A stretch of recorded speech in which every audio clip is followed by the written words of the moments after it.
this computer. Okay, Victory Education Training Institute Church Growth 2 starts today, February 19th, and it'll be going till next Saturday, the 26th, and we'll start at the same time. It's a 2-week course. Okay, I'm your instructor. My name is Andre, and my email, if you have any questions at any time for any homework, anything after the class, even after the class is done, you can email me, Pastor Dre at pastordre.com. Telephone number 061-407-9474. The name of the course, once again, Church Growth 2. All right, Zoom link, in case you ever forget it or you need it for next week, it's attached to your syllabus. There's all the information there. Password is growth. I'm pretty sure you guys know that because you are in the class. Course description. We want to learn how to build and grow the online presence and reach of your local church or ministry. Topics include setting up a captivating church website, how to start a blog for evangelism, building an email list from scratch, and strategies to track and connect with online viewers and visitors. Amen. Course format. This is a 2-week course online, taking place Saturdays at 8 a.m. to 12 p.m. Pacific Standard Time, 6 p.m. to 10 p.m. South Africa Standard Time. To drop a course, students must contact Academic Services 909-599-4437. Students are responsible to respond in writing to all lectures according to the instructions provided in class. Be prepared to do homework. Course policies. Late assignments are accepted, but will be marked late. All assignments will be scored based on completeness, organization, critical analysis, and writing techniques. Only papers that are in Microsoft Word format will be accepted. I don't accept PDF formats because we can't edit those. Here's the course objectives. At the conclusion of this course, students, 1, what you need to start a blog. 2, the benefits of starting a blog. 3, how to build a captivating website. 4, how to track online visitors to your website and blog. 5, what is keyword research? 6, what is an email list? 7, how to post on social media on purpose. Effective, see the importance of having a strong online presence, how to do proper keyword research for your website and blog, basics of building an email list. If a lot of these things sound foreign to you, that's fine. That's why we're taking the course. If you know what all this is already, then you probably don't need the course. Amen. So if it sounds foreign to you, it's all good. Number 3, basics of building an email list. Number 4, how to use a blog for evangelism. Number 5, how to add an email form to your website and blog. And number 6, how to connect with visitors and guests to your website. The behavioral, build a blog from scratch. So once you're done with this course, you're going to know how to build a blog from scratch. Key ingredients for an interactive website, you're going to know that. You're going to be able to set up your website and blog to target a specific audience. You're also going to know how to optimize blog for words that are searched in Google. I know optimize is probably a new word for us. That's why you're in the course. And you're also going to get the benefits of building an email list. You're going to learn that. Existential, learn powerful techniques to attract visitors to your website and blog. How to use an email list to connect with your online guests. How to use an email list to connect with people. How to use Google to get user information from your website and blog. Did you know that Google tells you who's on your website, what kind of device they're using, the city they're from, their age, their interests? It tells you a lot of stuff. Also, how to establish a strong online presence using a website and blog. How to use social media to complement your website and blog. Course schedule. Today, we're going to be talking about what is a blog and how to create one. And we got 4 hours today. That's going to be the first hour. Second hour is how to use a blog for evangelism and keyword research. And then we're going to learn what is keyword research. In the third hour, we're going to learn how to do keyword research for your website and blog. And in the fourth hour, we're going to learn how to post on purpose, how to use social media to get people to visit your website and blog. And then we'll have a time of questions and answers. Next week, we're going to look at what to look for in an effective website, and we're going to review a few websites. So if you want to bring a website next week that you would like us to review, maybe it's your church's website, your business website, go ahead and bring that and we'll take a look at it. We will be limited. We might not get to all of them, But if you have one that you would like to suggest, go ahead and bring that next week. Also, we're going to talk about how to add a sign-up form to your website or blog. What is an email list? How to use an email list to connect with guests. How to track visitors to your website or blog using Google Analytics. And then we'll have a time of questions and answers. The required material, there is no required materials, but you will learn how to set up a free website and blog in this class. Matter of fact, I have set up a free blog for all of you that are in the class that have registered. So I'm going to show you how to get access to that. I sent it to you in an email, but if you didn't get the email, it's probably in your spam folder. And I gave you directions on how to access your blog that I set up for you for free. Grading procedure. A student's grade is determined by his or her participation in discussion. So make sure you ask questions and participate in the class because that is part of your grade. Quality of assignments completed and actual performance. 93 to 100 is an A, 90 to 92 is an A minus, 87 to 89 is a B plus, 83 to 86 is a B, 80 to 82 is a B minus, 77 to 79 is a C plus, 73 to 76 is a C, 70 to 72 is a C minus, 67 through 69 is a D plus, 65 through 66 is a D, anything below 64 is an F, which is failure. Mission statement. Victory Education Training Institute assists the elders, regional pastors, and pastors in equipping their people to fulfill the mission and vision of Victory Outreach International. The school does this by providing doctrinally correct, practical-oriented, centralized, and decentralized training tailored to fit the mission and people of Victory Outreach International. For details, you can visit the link there. The rest of the stuff in the syllabus you can cover on your time. You can read about the academic integrity, consequence of academic dishonesty. Also, the recommended reading is here, Inbound Marketing. So that's in your syllabus. If you click that link, it'll take you straight to Amazon. And that is a book that I really, really recommend for you to check it out. If you don't like reading, there is an audio book available. You can listen while you're working out, while you're driving to work or driving to school.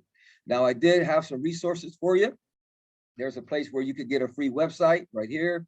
There's a place where you could get a free keyword research tool. They give you 30 free searches. You'll learn about that a little bit more. You're going to learn how to build a website from scratch. If you check out this YouTube video here that I gave you a link to, it'll show you step by step on how to build a website. You'll learn how to build a website for free, which is my online class. So if you want to take my class, there's the link there. If you want to learn how to optimize your blog for Google, I also put a YouTube video together for you on that. Also put a class together on Udemy that teaches you 12 simple steps on how to optimize your blog for Google, which you're going to learn in this class. But if you want to go back and refresh, you can check out that link there. And here's another cool link where I learned a lot of this stuff I'm going to be teaching you. I learned it at wealthyaffiliate.com. It's an online university that provides tools to grow your online presence, SEO classes. It has keyword research classes, WordPress hosting, powerful keyword research tool, live webinars, and a grip of stuff. Now, there is a free membership and there is a paid membership. The paid membership, you get a lot of stuff. The free, of course, you're going to be limited. But either way, check it out. This is where I learned a lot of stuff I'll be teaching you today. All right, any questions, family, before we get started? Everybody good? Okay. All right, let's do it. I'm going to go ahead and share my screen here. Let me go ahead and load it up for you. Okay. Church Growth 2, learn how to build and grow the online presence and reach of your local church or ministry. What is a blog? I want you to write this down because I will test you on this, just to give you a heads up. If you want to screenshot it, you can do that also. It's a regularly updated website or web page, typically one run or ran by an individual or small group that is written in an informal or conversational style. It's a regularly updated website or web page, typically one that is run by an individual or a small group that is written in an informal or conversational style. That's what a blog is. Okay. Let me just move there. Let me see if I could get you guys to show up on the screen real quick. 1 second. Okay, cool. There we go. Now I can see you guys. Okay. So that's what a blog is. Write it down, take a screenshot, however you want to do it, because that's going to be very important. Okay. How do you create a blog? The first thing you do is you want to choose a niche. They call it a niche. In other words, you want to choose the target audience that you want to reach. Sorry, Pastor. Yeah. Sorry, you said we can take a screenshot. Is it posted somewhere? Or is it up somewhere on the screen? No? Yeah. Can you guys not see my screen? No, Pastor. No, we can't. Oh, man. Okay, let me try it again. Thanks, Pastor. Yes. Can you see it now? Yes, Pastor. Okay, Yeah, nice. Thank you for that heads up. Let me see if I can still see you guys, though. Okay, cool. All right. So there you go. You could go ahead and take a screenshot of that. What is a blog? A regularly updated website or web page, typically one ran by an individual or small group that is written in an informal or conversational style. Okay. How do you create a blog? Number one, you want to choose a niche. In other words, you want to decide who are you going to target with this blog. For example, music, gardening, church, business, etc. Whoever you want to target, you want to decide that before you create the blog. Okay. Now, step number two, you choose what's called a domain. And what a domain is facebook.com, google.com, what else you got? yahoo.com. Those are what you call domain names. So in your case, say I'm gonna do a blog about music. I could choose coolmusic.com or coolmusic.org. For example, our church website is vocapetown.org. That's a domain name. Say I'm going to write a blog about gardening. I can choose bestgardening.com or bestgardening.net. Okay, maybe it's for your business, whatever your business name is, mycoolshoes.com. Okay, I also have a personal website called pastordre.com. So that's your domain. Whatever people type in, I'm sure some of you have typed in domain names when you went to facebook.com. Hello, somebody. Or youtube.com. Okay, so that's a domain. So when you start a blog, you want to choose a domain, and it has to be available because it only could be one domain in the whole world. Okay, and if it's not available, then you could choose something close to it. Step number three, you want to choose a hosting platform. The most popular hosting platform right now is WordPress. And they have free blogs, and then they have blogs where you could pay. Okay, the free blog you could get at WordPress. If you're interested in paying for a blog, you can go to wealthyaffiliate.com. There's a lot of places where you could pay for blogs. And here's the benefits. If you get a free blog, your name is going to be something like myblog.pastordre.com. So it's not going to just be your own domain name. It's going to be something in there. For example, myblog.facebook.com. Anybody ever seen something like that on a domain name where it has the name and then the dot and another name? That's because it's a free blog. I don't recommend free blogs, but if you have to start somewhere, start with a free blog. Eventually, if you pay for a domain name, which is like $10 a year, maybe 300 Rand in South Africa Rand a year, and then you get your own, you could put your name.com. You could put your business name.com. Well, you need to pay for it, but it's not expensive. Okay, so you could do that. If you have any questions, let me know. And then after that, you design your blog.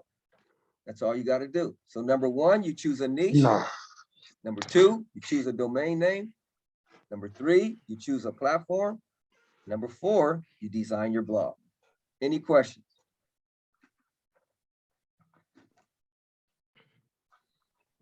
Okay, here's the cool thing. I set up a blog for all of you. So if you want to go there now, if you have access, I want you to go here. I'm going to write it out for you. See if you can see my screen. Okay. What I did is I went ahead and set up a blog for you. Let me share this screen with you.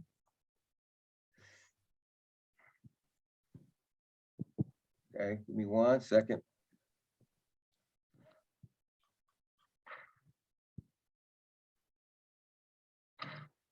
Okay. So what I'm going to do now is I'm going to show you where you could go to find your blog.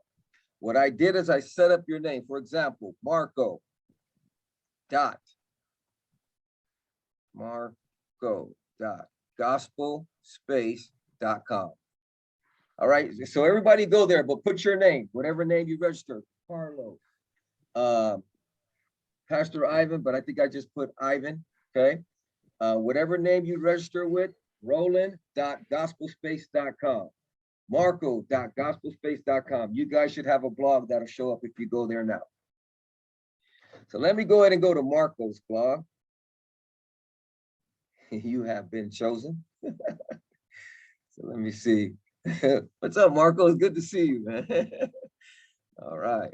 Gospelspace.org. I'm sorry, not .com.org. My bad, family. Okay, I'm gonna go share Marco's blog with you. There it is. So if you go to marco.gospelspace.org, give me a thumbs up if you're able to log into your blog. If it showed up, you see a page like I have on the screen. Okay, cool. Beto's good. Anybody? Okay, Marco's good. Anybody else? Just give me a good thumbs up. If you have any challenges, just let me. Okay, Robert's good. Kelly's good. All right. You guys got your own blog. You're some heavy hitters. My goodness. All right. Anybody having any challenges? Sorry, Pastor Dre. Okay. How do I get to the browser now? Because the screen is full of full of this information now. Okay. Let me see. How would you do that? I don't know. Maybe can you see your browser thing on the bottom? The little circle? Pastor Ivan, what helps you if you minimize the Zoom screen and then go into.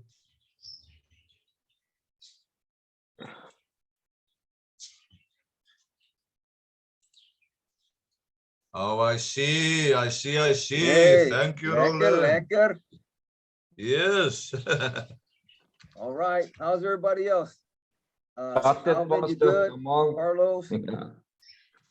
Sharifa, just give me a thumbs up if you're good. Or if you have any questions. Okay, now that you're in your blog, watch what I do here. Okay, I gotta move my little thing so I can see what I'm showing you guys. You might hear a little echo, so just bear with me. Okay, now what I want you to do is I want you to go to where you typed in your name. You'll see me right here, right? You see that? And then I want you to put a / like that. Okay. And then WP -admin. Go ahead and type that. Don't do anything yet. Once you type that, so just go ahead and put that in for now.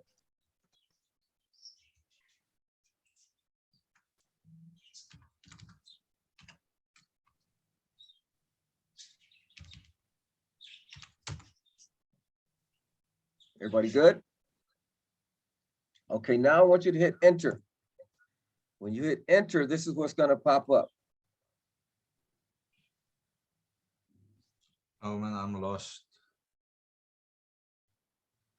Okay, let's go back. Let's take our time. Okay. Are you at your blog page, Pastor Ivan? No, I don't know. For some reason, I'm lost. Okay. Pastor Dre, Does a W come up with your username, email address, password, all of that? What was that, Roland? Does a W in blue come up? Then it asks for your username, email address, password.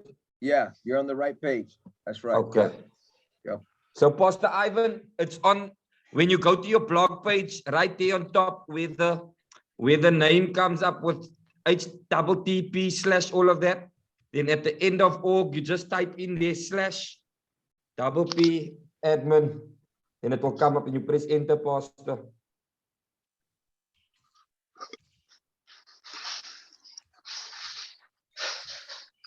How about everybody else? Is everybody else on the login page? Yeah, okay, cool. Just let me know, Pastor Ivan, take your time. We're gonna get there. So when I try to go to it, it's just kicking me into a listed site saying that it's I'm trying to run my spamware. So I'm trying to go to marco.gospelspace.org and it's not kicking me over to. Okay, what's your name? I'm gonna keep. Am I talking to Chris? Is this Chris? Yes. Okay, so you want to type in Chris. You guys want to type in your own names, not Marco's. There we And go. then you're gonna type in gospel. Let me try yours real quick. Gospelspace.org. Okay, I'm there now, finally. Thank you, There we Roland. go. Hey, honey, come here. Okay, this is what we'll do.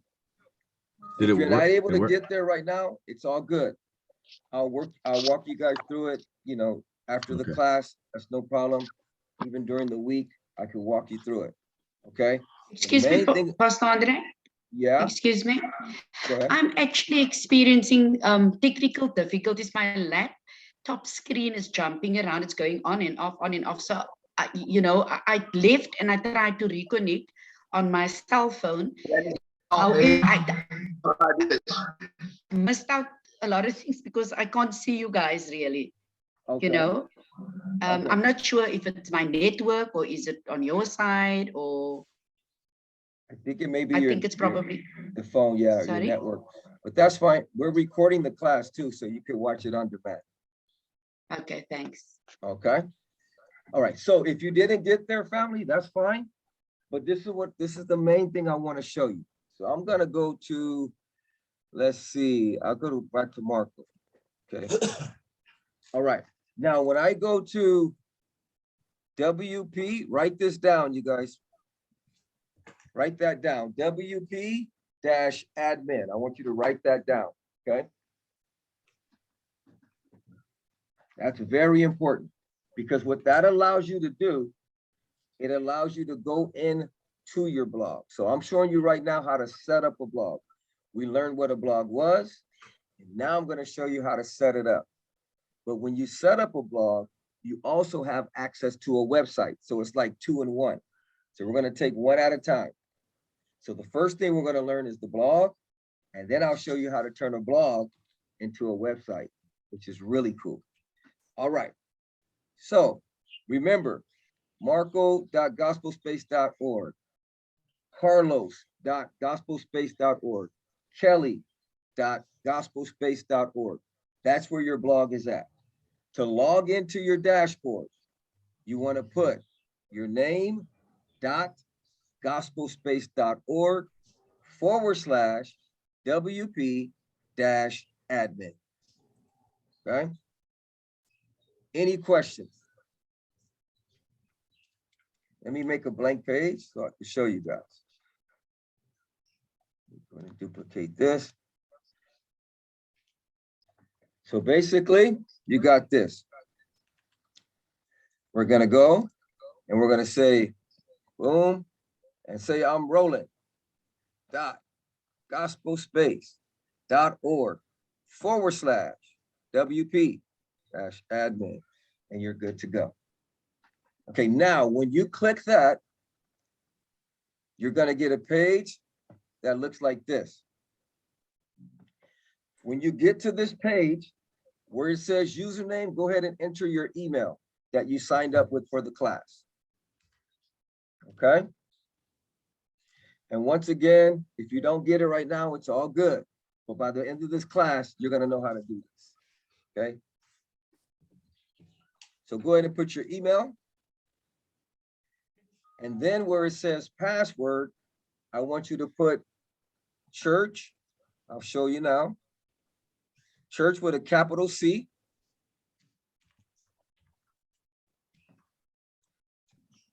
Oops, let me show it to you. So we got church growth with a capital G. 2, that's the 2 capital I's, okay? So just make the I capital twice. And then 2022. Okay, so your email and then church growth, 2 capital I's, 2022. And you should get a page that looks similar to this. Let me see. Whose blog can I tap into? Let me see. Do it like this. Okay, it says, welcome to WordPress. You're in like Flint, Pastor Ivan. Come on, somebody. Anybody else get that? Give me a thumbs up. Nice, nice, nice, nice. Okay, now let me log into my blog. Let's see here. Okay. All right, so if you got welcome to WordPress, you're good. Let me just get this email. What's your email? Hold on. I was going to ask Marco's email, but I'll work it. Yeah, it's M. Perez. Okay, 1 second. Pastor, You don't mind giving it out? No, I don't mind giving. Okay. All right, let me get to the page real quick. Okay, what is it? It's M. Perez. Oh, there we go. I got you. P. Right here. Yep. Okay, cool. Now I'm gonna do church growth. So I'm gonna log into Marco's blog. Church growth 2, 2022. Now, this is the page that all of you should have. Welcome to WordPress. Give me a thumbs up if you got it. All Yep. right, you guys have made progress. Let's give the Lord a good praise. Come on, give us some praise. All right, so you've already logged into your first blog. I know there's a lot of technical terms, but by the end of this class, it's gonna be rocking. Okay, so let me go ahead and close this. I'm gonna dismiss this. Okay, now, the second thing I wanna show you. So we're gonna go back here to the top. Just go back to the top here. Okay, so we learned, number 1, we learned what is a blog. Number 2, we learned just how to create a blog right now. You just created your first blog, okay? I chose your domain name for you. It's your first one. Don't worry about it. As you get used to it, you can create another blog with your niche and your own domain. All right. I'm hosting it for you for free. I bought this program that allows me to host blogs. So I'm hosting it for you for free, no charge. Praise the Lord. And then also, we're going to learn how to design the blog. Now, what you want to do is we're in our dashboard now. I'm going to go to our dashboard right here. This is our dashboard. What I want you to do is I want you to go where it says appearance. Click that. Just click appearance and look at all these things that pop up. Okay, these are what you call themes. What I want you to do now is I want you to click this plus. Okay, now look at all the more themes that come up. So look how simple it is to design a blog. I could go here and say, okay, I want my blog to look like this. I click install, right? And it's going to install it for me. Then after it's done installing, all I have to do is tell WordPress, okay, now I want you to activate that theme. And my blog is going to look like that. And I can go in and customize it. So I just click activate. Now, when I go to Marco's blog, because I'm working on his blog, watch how it looks now. It just changed. So it changed to that theme that I loaded up, which is right here. Sorry, Pastor, what plus did you press on? I click this plus right here where it says add new theme. Okay. You click that. And then all these themes will pop up. So say I don't like that one and I want to do a different one. I could go down here and say, okay, I want this one. So then I click install. And then I just click activate. Now, once it's done activating, I go back to my blog and see watch how it's going to change. See, now it changed to that theme. That's all you got to do. Now I can go in and customize this blog. We're not going to learn how to do that. That's another course for another time, but you have your own blog now. Okay, any questions?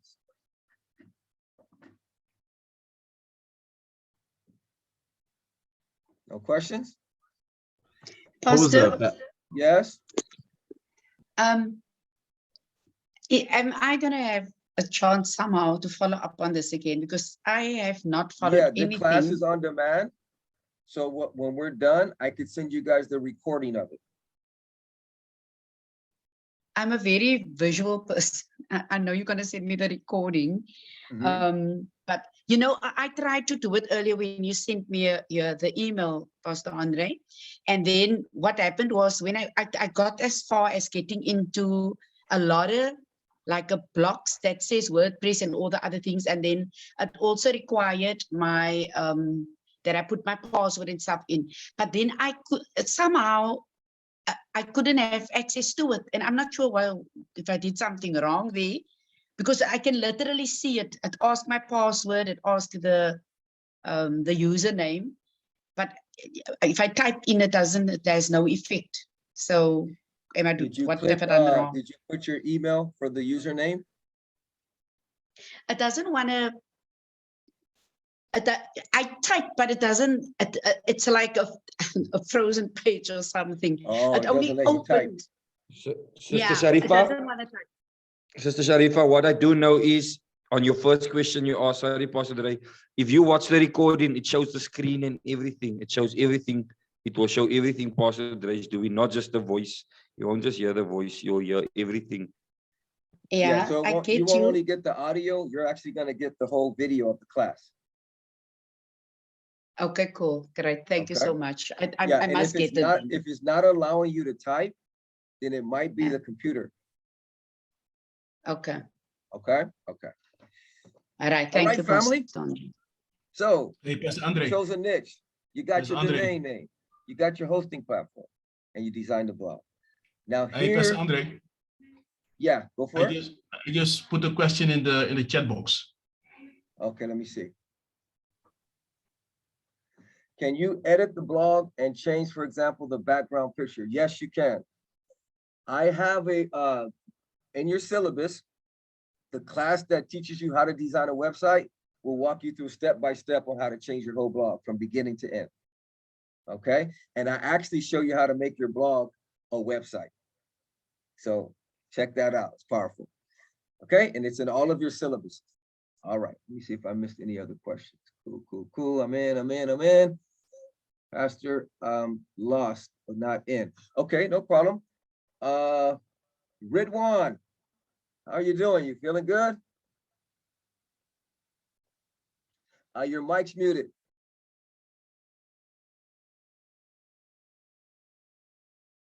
Pastor, I'm lost. I'll speak to you later, Pastor. I missed the first part, Pastor. Okay, to create a block. Okay, no problem. Okay, so now here's the cool thing, you guys. You got your blog. Now I'm going to show you how to use your blog for evangelism. This is where it gets exciting, but not only for evangelism. If you have a business, you have a ministry, you can use a blog to grow your business. Maybe you sell shoes. I don't know, whatever business you have, you can use a blog to do that. Maybe you have a music ministry, or maybe you have a production business. Maybe you do the website for your church. You can use a blog to reach people and get them to come to your church. I'm going to show you how to do that now. Okay, so let's go to the screen. How do you use a blog for evangelism? It doesn't even sounds like blog evangelism. How can you do that? Well, I'm reminded of a scripture. I don't know if you guys remember the scripture. I'm sure you probably do, but there was 4 men that carried a paralytic to Jesus. You guys heard that scripture, right? And when they came to the place, the house was full, so they had to go through the roof. Anybody remember that? Just wave at me. All right. So what happened is their conventional way, let me move this here because this echo is kind of, okay. Their conventional way of getting this man to Jesus was closed. So what they had to do is they had to climb up the roof and get this man to Jesus by lowering him down. And that's what I think of when I think of this Church Growth 2 class. Back in the day, before the pandemic, we had a chance to do big old crusades. We could fill up big old buildings. And then the pandemic hit, right? And then you're limited to 100 people, limited to 200 people. But now it's starting to lift again. But so we don't ever get away from our old school evangelism. We don't ever get away from rallies. We don't ever get away from crusades. That's our foundation. But I want to teach you what you can add to take 2 realms now, where you could take the old school that we do, we won't ever get rid of, and add something new, which is online evangelism. So what I think of is when the door is closed, we go through the roof. And this teaching I'm going to show you is how to go through the roof and get people to Jesus. I know it sounds weird. It's more work, because if the 4 guys that took the paralytic to Jesus, if the door had been open, all they had to do was turn the knob. But being that the door was closed, they had to climb up the roof. They had to dig a hole in the roof. They had to get this man on top of the roof. So it was a lot more work. And a lot of people are just, man, I wish everything went back to normal. I just wish everything back to normal. Well, it's not going back to normal right now. It might in the future. So until it goes back to normal, let's think of a way to get people to Jesus. Man, I feel like preaching, but I'm not. So this is one of the ways that we can use our evangelism, or we can use our blog to go through the roof. I know it's different. I know it's different than going through the door, but I'm going to show you how you can use the internet to get the paralytic to Jesus. Okay. Any questions? All right, let's move on. The first step in using a blog for evangelism is to determine the audience you want to reach. And then you optimize your blog for that keyword that the audience will type in Google. Take a screenshot of this, write it down, whatever you got to do. Okay. I'm going to give you some time to do that. The first step in using a blog for evangelism is to determine the audience you want to reach, and then optimize your blog for a keyword that audience will type in Google. Example, if I'm trying to reach someone who is involved in drug addiction, I can optimize my blog for search words such as free recovery home, free rehab center, drug treatment center, drug recovery, drug rehabilitation center. Okay, so let's go back to the other page again. The first step in using a blog for evangelism is to determine the audience you want to reach. That's me trying to reach out to someone in drugs. You might want to use your blog to reach out to musicians, or reach out to college students, to reach out to parents, reach out to single parents, reach out to gang members, whatever it may be. You want to grow your business. Maybe you sell gardening equipment, you sell tennis shoes, whatever your audience is, you want to optimize your blog for that. So the first step in using a blog for evangelism is to determine your audience. Who do I want to reach? Do I want to reach the college student?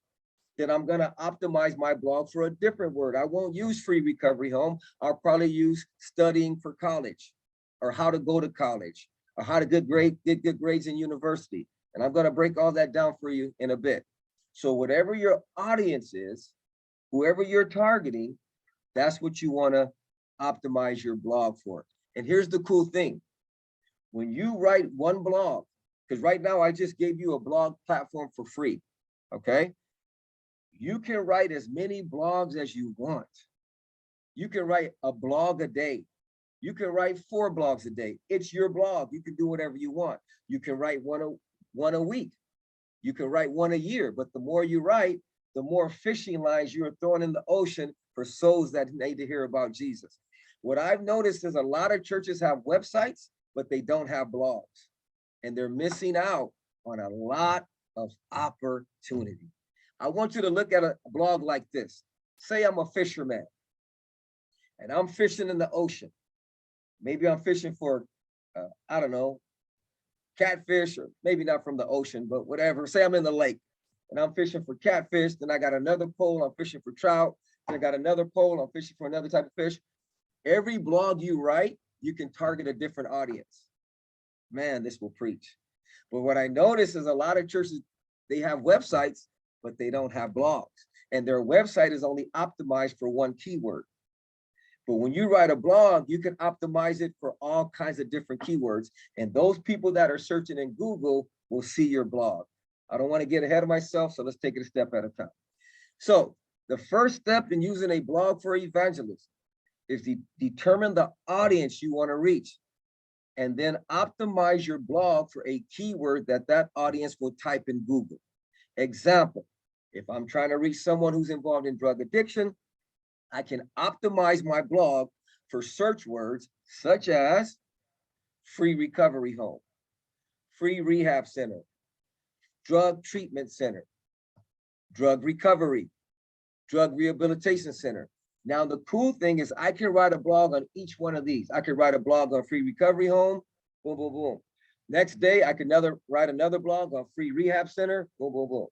Next day, I could write another blog on drug treatment center, and there's no limit.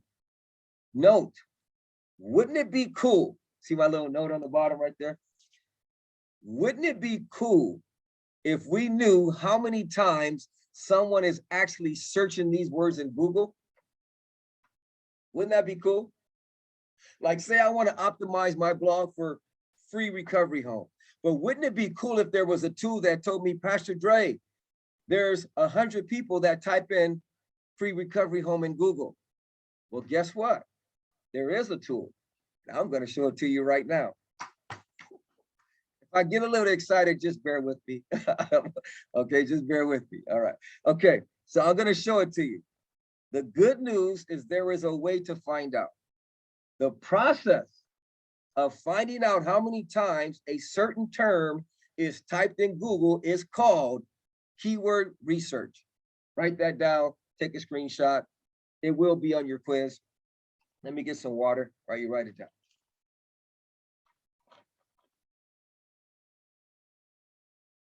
Hey, Pastor, I have a question.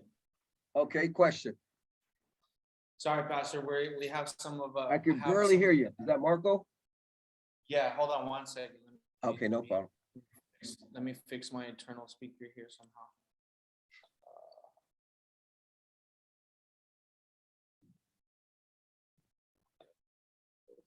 Can you hear me now? How about now? A little better. Yeah, a little better. How about now? There you go. There you go. There you go. Okay. All right. So I have some of the people that help with the media and our website here in Port Elizabeth just sitting in right now. So how we're taking it is it's good to have a website, and we want all things to lead to our website, correct? But what you're saying is the blogs that we're putting out should lead is like fishing lines, right?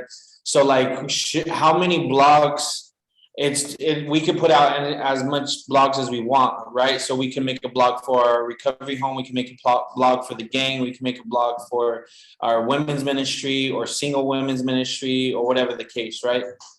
Yes, that's right. That's right. Okay. And you have an option. So say you do a website, you can only have one blog platform on that website. But on your blog platform, you can write as many blogs as you want. But say you want to do different blog platforms for the gang, for the women's, for the children's, you could do that also. What I would recommend is keep just one blog and then write different blogs for those ministries. Because the more blogs you write, Google likes that. If you spread it out, it's not as powerful as writing all that content for one blog. You got me? Okay. Yeah. Okay. All right. Any other So we questions? have, sorry, Go ahead. one more. Go ahead. So we have our own domain, right? So do we attach our blog to that domain? Or what would you suggest then? So like VO Port Elizabeth, right? That's our domain, right? So we would just make a blog for that domain. Yeah, well, is your website on WordPress? No, it isn't. It's actually through Wix right now. Okay, because if I'm not mistaken, yeah, I'm not for sure if Wix gives you a blog. But like if you were on WordPress, they give you a website and a blog. But I'm not for sure with Wix though. So you would, if you have it, say if they don't, then you host your website on Wix, and then you'd have to set up another blog with WordPress or another blogging platform. The most popular is WordPress. So I would just say stick with WordPress. So if Wix Okay. doesn't come with the blog or a way for you to put a blog with that system, then you want to start another blog, but you can't use that same domain. What you want to do is you create what's called a subdomain, which would probably be blog.portelizabeth.com, and that will lead to your blog, which I can show you how to do that, outside the class. But check and see if Wix allows you to have a blog with their services. Okay. All right, Pastor. Thank you. Okay, you're welcome. All right, any other questions?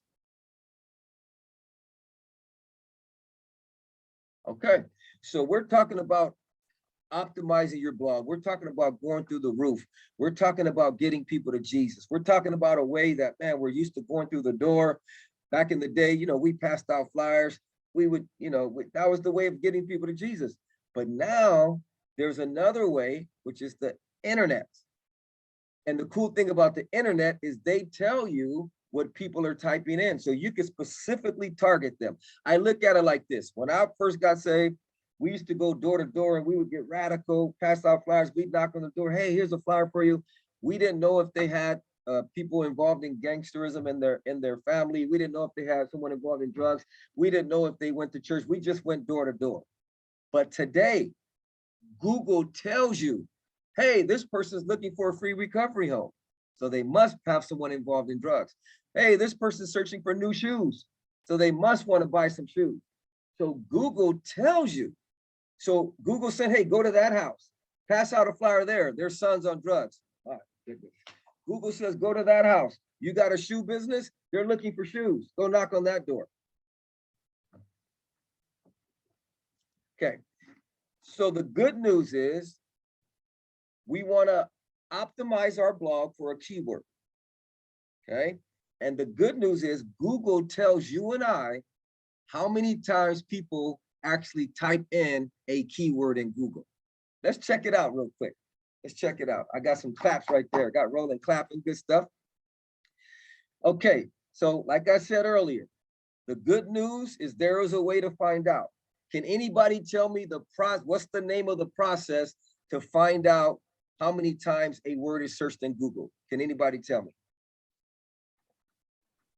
Keyword research, Pastor. That's it. That's it. It's called keyword research. Okay, so the process of finding out how many times a certain term is typed in Google is called keyword research. What is keyword research? And then we'll get ready to take a little break.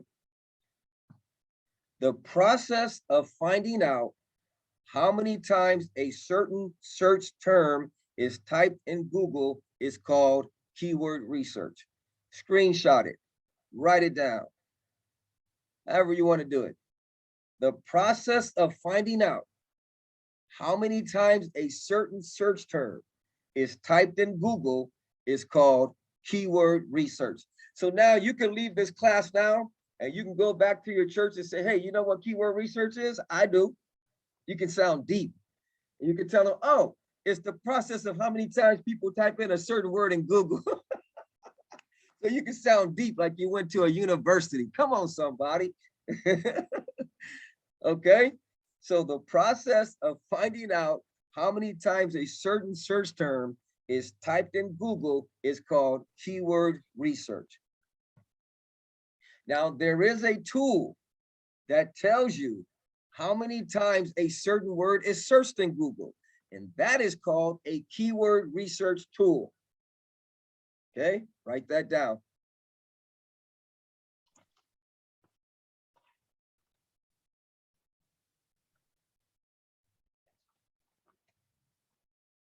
There is a tool that tells you how many times a certain word is searched in Google. So isn't that powerful? Like Google tells me, Pastor Dre, this word is searched this many times. This word is searched in Google this many times. So for example, let me give you a few examples because I did some keyword research for you on a few words. And this is how many times they're searched. Free rehab center is searched 128 times a month. Wow. 128 times a month, only in South Africa. I only did this for South Africa. It's not even around the world. Okay. Number two, drug recovery is searched 323 times a month. I thought you guys would get excited right there because we're called to reach the gang member and the drug addict. So Google's telling us, hey, these people are typing it in. If you optimize your blog for that, you'll reach them. Okay, let me move on. Alcohol and drug treatment center is searched 118 times a month. Let's go to the next one. Christian drug rehabilitation centers is searched 80 times a month. You could type it in for shoes. You could type it in, maybe you do hair, how to style my hair. Come on, somebody. Google would, I have a tool that'll tell you how many times that is searched. Maybe you, I don't know, maybe you mow lawns. I don't know. Maybe you produce music. Google will tell you how many times people are typing in keywords that are related to your business. So what do we do with our blog? We optimize our blog, which I'm going to show you how to do in this class. We still got 3 hours. Come on, somebody. We optimize our blog for that keyword to get it to show up in Google. So when someone types on how to do my hair, your blog shows up, and then you're selling hair products, and they start buying your product. You can use it for your business. You can use it for your church. You can use it for your ministry. I wish I had a little bit of help up in here. Say you have a church that's on fire for the Lord, and you want to reach people that are in university. So then you go to Google and you say, people are typing in how to study or how to pass university. And then you write a blog on teaching people how to pass university or how to build good study habits, whatever it may be. And then they come across your blog. And then they find out you're a Christian, because at the end of your blog, you said, if you want to check out our church services, you can click here. So then they click the link and they come to your church services. And then they watch your service online. They watch your service online, then they get saved, but it all started with your blog. I wish I had a little bit of help up in here. Not only that, a mommy's searching for help for her son. She goes into Google, free rehab center. Victory Outreach Cape Town shows up in the Google search engines. The mommy clicks it and gets the phone number to our recovery home. 021-691-9575. She calls our recovery home. Now her son is in our recovery home. Am I making this up? No, this has actually happened right here in Victory Outreach Cape Town. And we have our home director in this class that can tell you I'm not lying. There's people that have come into our home that say, hey, we heard about you on Google. This is powerful, family. It's powerful. Pastor Rick, okay, I have a any question. Questions? Yeah, question. Just before the question, if I look at these keywords that you just put up here, they all somehow related to the things that we do at Victory Outreach. And if you add up these numbers, I get to over 600 times. But the question that I want to ask is this real time, or is this for like the previous month, or you said it's per month? So how does the month work? Yeah, it's real time. So Real they'll time. probably go back to the latest month, Okay. you know, and then after that, it'll update again. Yeah, good Okay. question. Good question. And check this out, family. These are only 4 keywords. There's billions of keywords. So the opportunities are endless, but churches somehow are not taking advantage of this yet. I think content writing, which is, I don't want to get off topic, but I do think those that like to write needs to become a ministry in the church now, because a lot of this has to do with writing. And there's a lot of people in the church that like to write. So if you really want to be on the cutting edge, start a content writing ministry. And people could, it does not difficult. I think a lot of people think that writing a blog is a lot of work. It's not. You can take your pastor's sermon notes and post it in your blog. Boom, he preaches every Sunday. You got a blog a week. Right? And maybe the pastor doesn't preach every week. You could take whoever preached. Hey, can I get a copy of your notes? I want to put it on my blog. And then you optimize that blog for a certain keyword. It's that simple. And so you got a blog every week. Maybe you got a midweek service. Take that preaching too. Upload that to your blog. Maybe you got gang night. So now you got 3 blogs you can put up a week, and you haven't did anything except copied and pasted. You can get people in your recovery homes. Hey, write out your testimony for us. Put that as a blog. Oh man, I wish I had some help up in here. You can get graduates from your home. Hey, can you write out what God did in your life in our recovery home? You copy and paste if you don't like to write. Maybe you like to write. Hey, Pastor Maybe Dre. you have a business and there's people that have been blessed by your business. Have them write out a quick testimony. Man, I came to this person's business. They hooked me up with a nice hairdo. Or I know we have a young lady in our class here that has a makeup business. Maybe she did my makeup and this is how blessed I am. You could put that as a blog. Whatever you want to use it for, business, church, ministry. You can get people that are impacted by your product and have them write out a testimony for you. You put it up as a blog. Maybe you have a life group. You can say, hey, everybody in my life group, I got 10 people in my life group. I want all of you to write out your testimony, bring it next week. Done. Matter of fact, don't write it out, email it to me. So now you just copy your email, paste it in your blog, done. You got 10 blogs. I wish I had some help. This is fire. So if you don't like to write, get somebody else to do it. Is it Pastor making Dre, sense, Pastor family? Dre, Pastor Dre, Yeah, is it possible to put up a PowerPoint in your blog? you could do PowerPoint too. Yeah. But what I would do is take the how do you say it? The text, I guess. Take the text from the PowerPoint and put it in your blog, because Google Okay. doesn't read images. It reads text. And Google, once they know what you're writing about, then they're going to rank you for that, but they won't be able to read your PowerPoint image. Okay. Yes, great. Thank you. All right, no problem. Any questions, family? Okay, go ahead, Alvin. I see your hands lifted. Pastor, is it okay with the VO family to use the preaching because of plagiarism and so forth? As long as you get their permission, you can say, hey, Pastor, I want to put your sermon on my blog. Is it cool? Yeah, go for it. You're good to go. As long as you have their permission, you're cool. Okay. Okay. All right. Any other questions? I got a Okay, go ahead. question. Valadurez, is that correct? Did I say your name right? Yeah, Valadar. Yeah, Valadar. Irvin's my first name. Okay. I have a question. So in the word searches, will it? So let's say you're making a blog. Of course, I'm new to this, so I'm not. I'm learning. Let's say you make a blog. Will Google like get the word from like, let's say, the body of the blog, or is it? Do you have to have it like at the beginning? Like you were saying those words like rehab or or do you have to put those words at the beginning or at the title for Google to grab it, or will it grab it from anywhere on your blog? You sure don't sound new to this, because you said some heavy words right now. I'm new, no. Number one, you need to put the keyword in your title, which I'm going to show you guys later on. Number two, it needs to be in the first sentence of your paragraph. So everything you said is called SEO. Yeah. Yeah, no, you're on it. You're on it. All right, any other questions? It's like this, family. This works with YouTube because Google owns YouTube. You ever put a video up and you got 4 views? You know why? Because it's not optimized. And thank God for Pastor Dre. But say I come to your church, right? And I do a revival and then you put the video up. Powerful preaching by Pastor Dre. Ain't nobody searching Pastor Dre in YouTube. That's why we got 5 views.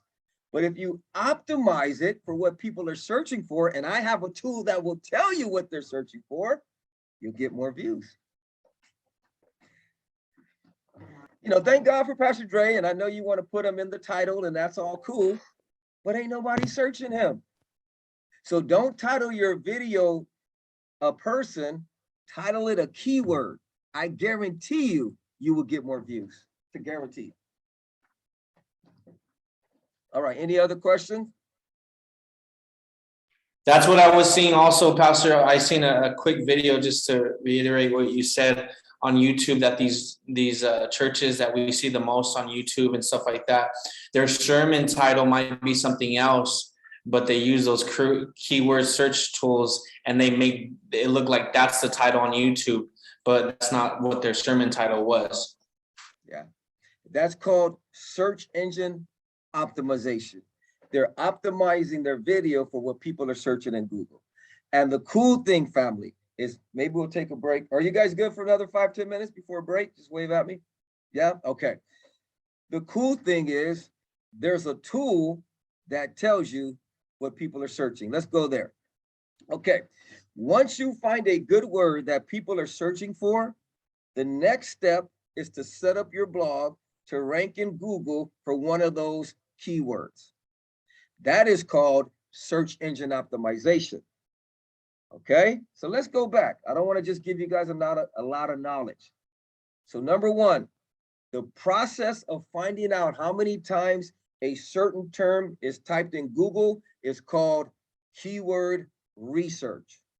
Okay, the process of finding out how many times a certain search term is typed in Google is called keyword research.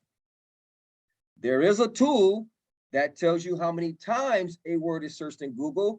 That's called a keyword research tool. Okay, the process of finding out is keyword research. The tool that tells you how much times it is the keyword research tool. Okay, let's go forward. Once you find a good word after you've done keyword research, you want to set up your blog to rank in Google for those keywords. You want to optimize your blog, and that's called search engine optimization. I know it's a big word, but that's why we're in the class. By the end of this class, you're going to be able to break down search engine optimization. Okay? It's simple. It's a big word, but it's very simple. Search engine optimization is where I optimize my blog with my chosen keyword. So when people type that word in Google, my blog shows up. Done. That's the big word. Okay? So for example, say I choose free rehab center. That's going to be my keyword. Now I do some keyword research and I find out that rehab center is searched 128 times.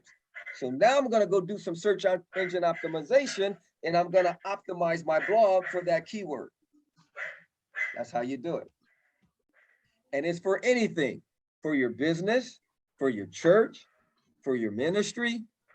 You sell shoes, you do hair, you do gardening, recovery home, church service, university, life group, whatever you do. You found a word that you want to optimize your blog for. You did some keyword research and found out that word is searched 500 times a month. So now you're going to go optimize your blog for that keyword. And that's what I'm going to show you in this class on how to optimize your blog. So let's take a, what time is it? It's about 7:10 our time. Let's take a good 10-minute break. We'll come back at 7:20. I'm sorry, yeah, 7:20. I think in the States, it's 9:20. Okay, so let's take a quick 10-minute break. It's 12 minutes past 7, Pastor. Huh? It's 12 minutes past. Okay, so let's come back at 7:22. All right, family, we'll see you in about 10 minutes.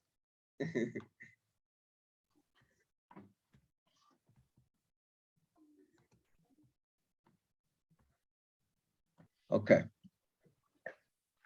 All right, family, now we're going to talk about the process of search engine optimization. And once again, it's so good to see all of you. I see we had a few,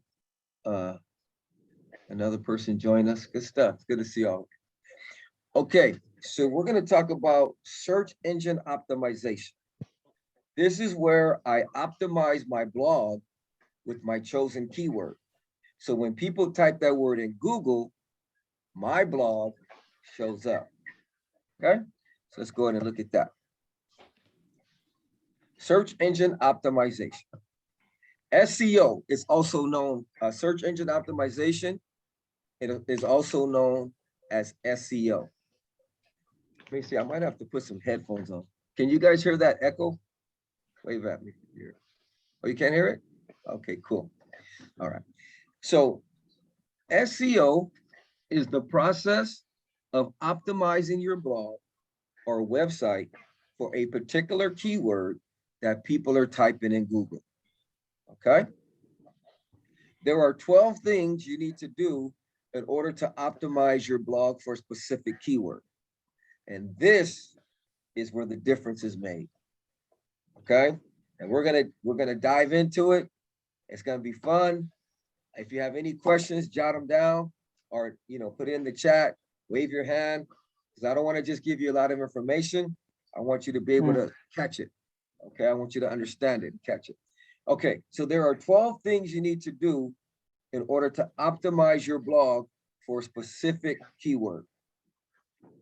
Number one, you want to put your keyword in your blog title. I'm going to show you how to do all this. I'm just going to go through them really quick, and then I'll show you how to do it. Number two, keyword and meta title. Now do me a favor, write this down because I'm going to quiz you on this. If you learn anything from this class, memorize these 12 steps and your church's online presence is going to go through the roof. Okay, so number one, keyword and blog title. Number two, keyword and meta title. If you don't know what I'm talking about right now, it's all good. Like I said, I'm going to go through everything, but I'm just going to give them to you now. Number three, keyword and meta description.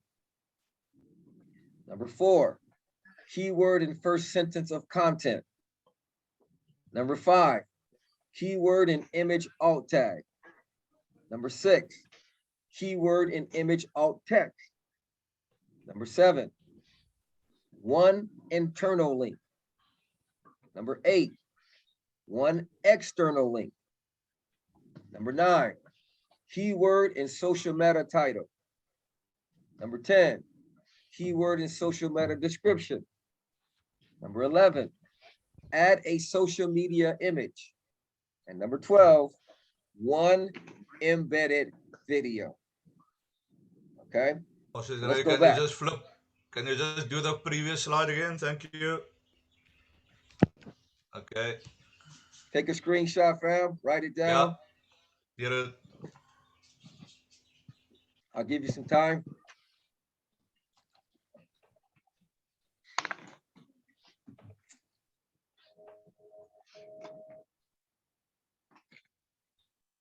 Okay. So how do you optimize your blog? Number one, keyword and blog title. This is going to be fun, you guys. It's going to be fun. Let's put on our thinking caps. Okay. Number two, keyword and meta title. Number three, keyword and meta description. Number four, keyword and first sentence of content. Number five, keyword and image alt tag. Number six, keyword and image alt text. Number seven, one internal link. Number eight, one external link. Number nine, keyword and social meta title.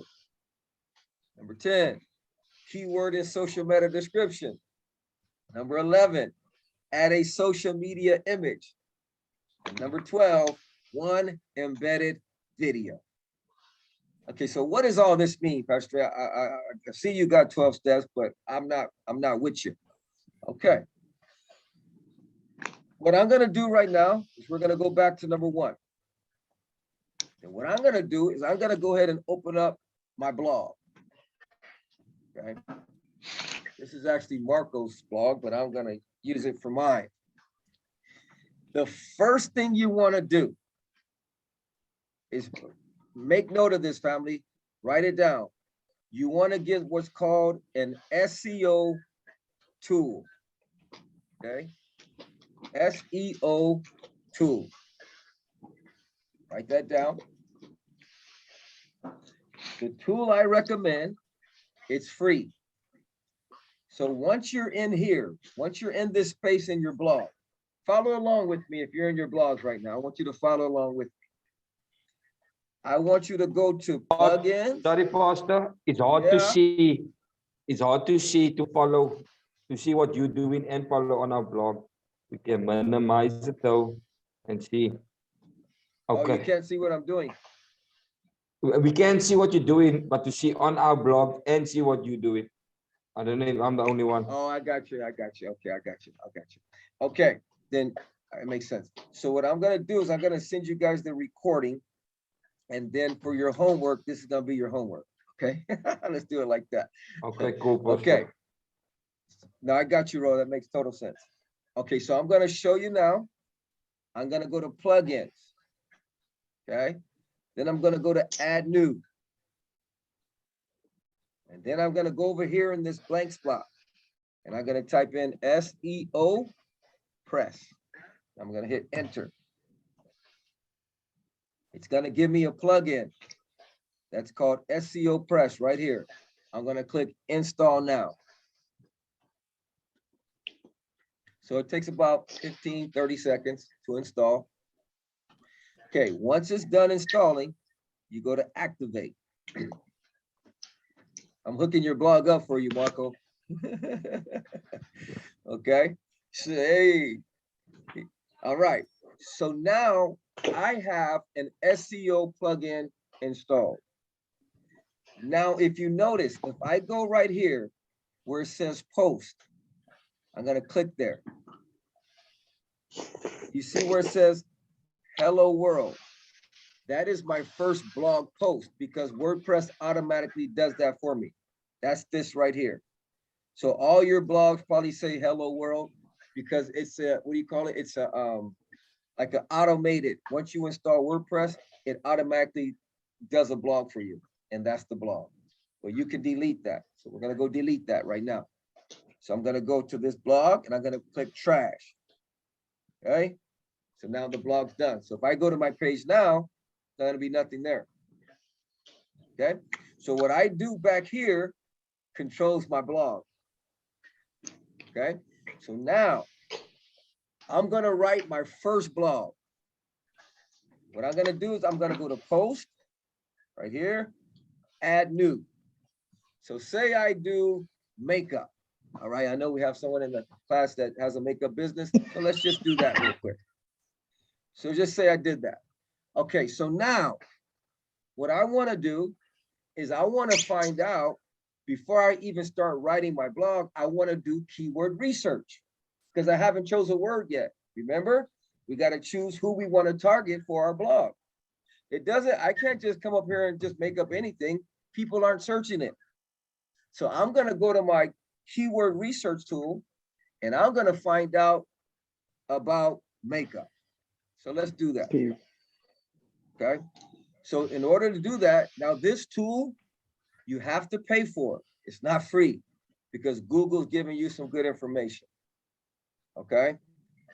I have resources for you in the syllabus where you can get access to a free keyword research tool, but it only gives you 30 searches. After that, they give you the choice to pay for it. You're probably wondering how much it is. You're looking at about anywhere between $30 and $50 a month. In rands, you're looking at maybe 500 rand a month, but I'm telling you, it's worth it. Let me show you how it works. So I'm gonna go to a keyword research tool that I have, that I pay for. So what I'm gonna do is I'm gonna go here. I'm gonna go to Wealthy Affiliate. I'm gonna log into my account. Okay. Click log in. And then I pay for this monthly, but that's, you know, it's worth it. So I'm gonna go right here and I'm gonna go to my keyword research tool. Watch how cool this is. Okay, so you have a makeup business, or you got a life group, or you got church service. Let's do two. Let's do the makeup business and we'll do a church service. So we'll do two searches. So say I say how to do makeup. Okay, and I hit enter. This tool is going to tell me how many times people type that in Google. Watch this. It's loading it up. Okay, how to do makeup is searched 88 times a month. That's that right there. Okay. And then if I click this get QSR, it's going to give me the score of the word. You want to score between 100 and 90. That's a good keyword to rank for. Google's my keyword research tool is telling me that this is a good keyword. It's ranked 96. So if I write a blog on how to do makeup, I'm going to rank in Google. Okay, but look at that. It doesn't only give you one, it gives you another one. How to do makeup video. That's searched 80 times a month. How to apply makeup. Searched 96 times a month. So right there, you got 3 blogs you can write on 3 keywords. And we only did 1 search. Okay, let's type in, I want to do something for my life group. Let's try church near me. Let's try that. I'm writing for my church website. I'm writing for my church blog. Let's see what happens. Church near me is searched 3,275 times a month. People are looking for church. Let's see what it's ranked. Let's check it out. It's a 79. So what that tells me is there's a lot of people that have written blogs on this, and you don't really want to try to go for that because it's crowded. You with me? So that 79 tells you don't even shoot for that. It's too crowded. You got people searching Catholic churches near me, Christian church near me. That is searched 776 times a month. So let's see if that's worth ranking for. It's a 95. There you go, family. That's a golden keyword. Christian church near me is searched 776 times a month. Imagine you write a blog and you optimize it for that keyword. Your church website's gonna blow up. Are you guys with me? Yes, Pastor Andre. Yeah, go for And it. these numbers are only limited to South Africa, or is this worldwide? Yeah, this one's worldwide. The one I did earlier was limited to South Africa because I have another keyword research tool that I use, but this one's worldwide. Yeah, good question. Okay, look at this. Christian churches near me. Notice the keyword changed. Christian church near me and Christian churches near me. So any little adjustment makes it a different keyword. So there's billions of keywords. So there's many lines that you can throw in the ocean and get people to Jesus. Okay, going through the door, street rally, flyers, getting radical, going through the roof, online evangelism. It's different, but it'll get people to Jesus. Okay, let's just say you have a recovery home. Say you're the recovery home director and you want to do a website for the recovery home. So I'm going to type in free recovery home near me. Let's see if anybody's searching that. Keyword tool loads it up, search in Google, getting you the results. Okay, that is searched less than 10 times a month. Okay, so that might not be something people are searching for, or there might be high competition. Okay, let's see what else we got. Let's try drug treatment center. Let's try that. So we're doing what's called keyword research. We're trying to find a word that we want to write for our blog. Okay, so drug treatment center. Let's see how much that's searched for. Look at that. That's a winner, family. Drug treatment center, 605 times a month. Let's see the score. 77, a lot of competition. I wouldn't mess with it. Best drug treatment center, search 24 times a month. 100 keyword score, that's a good word to rank for. It's not a lot of searches, but here's the secret, family. Here's the secret. If I write one blog that gets 24 searches a month, and I write another blog that gets 24, now I'm at 48. Then I write another blog that gets 25. Now I'm at another figure. So if I write 4 blogs that average 25 searches a month, guess how many searches I got now? 100. See, a lot of people, when they start doing SEO, they want to go for the big numbers. You can't do that because Google doesn't know your website and you don't have authority. So I would recommend when you're barely starting off, go for things that are low. 24 is perfect. I would even say for average, try to go under 50 because you got to establish traction. If you try to go for 600, 700, Google's like, who are you? I haven't ever heard of your blog before. I'm going to rank this blog because they've been here longer than you. But if you go for smaller words, you have a better chance of ranking. So let's see what we want to rank our blog for. Let's just go. Let me try Christian church near me again. Let's try that. Christian church near me. Okay, so we're going to decide on our keyword. We're going to pick our target audience, right? And I'm going to go for, let's see, Christian churches around me. Let me see, Christian church close to me. I like that. Christian church close to me. Christian church is near me. Okay, let's go with Christian church close to me. That's going to be our word. So now we know who we're targeting. We're targeting people that are looking for a church close to them. So what's our keyword? Can somebody shout it out for me?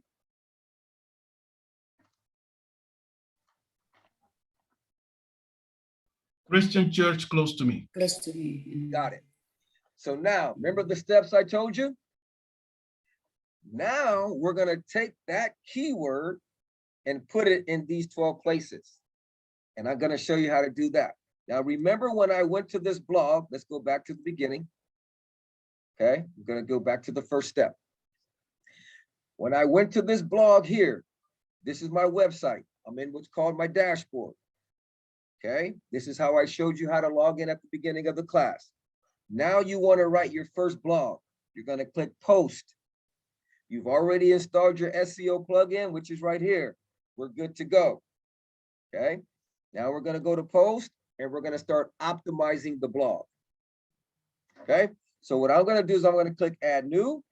What I'm telling my website is I want to write my first blog. And my title is going to be what?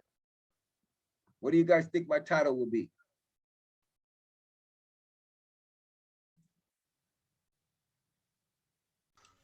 Christian church. is near me. Christian church close to me. Good, exactly. Christian, is it church or church? Okay, church. Christian church close to me. So I'm going to type that here. Christian church close to me. That's number one. I'm going to click save draft. So now you have just did the first step. That's simple. Keyword in blog title. This is your title. Done. You only got 11 more steps to go. You're good to go. Step number 2, keyword and meta title. Now, when I installed that SEO plugin, it gave me the option of this right here. You won't have this unless you have an SEO plugin. If you see right here, it says title and meta description. See, you don't get that without an SEO plugin. So now what I'm going to do is I'm going to put my keyword in what? I'm going to put the keyword in our meta title. So this is meta title. So let's just say you want to make it sound attractive. Have you ever thought, where is there a Christian church close to me? Because you have 60 characters you could put in here. So let's just make it attractive. Have you ever thought, is there a Christian church close to me? Oh, I got 61 characters. I was pretty close, man. That's not bad. Okay, let me see. Have you ever thought, is there a Christian church close to me? Okay, let's just take out have you. Let's just go. Ever thought, is there a Christian church close to me? And of course, I would probably spend more time to get a better phrase. But what I want to model to you is this. What do you see in my title right here? See how it says meta title? See that? What phrase do you see in there?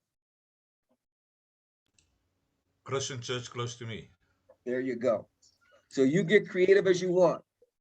In your meta title, write this down. You're limited to 60 characters. It'll show you right here. It says 60, maximum recommended limit. You can go a little over, but that's the recommend. Okay, so there we go. So let's hit save. You've just done step 2. Step 3, meta description.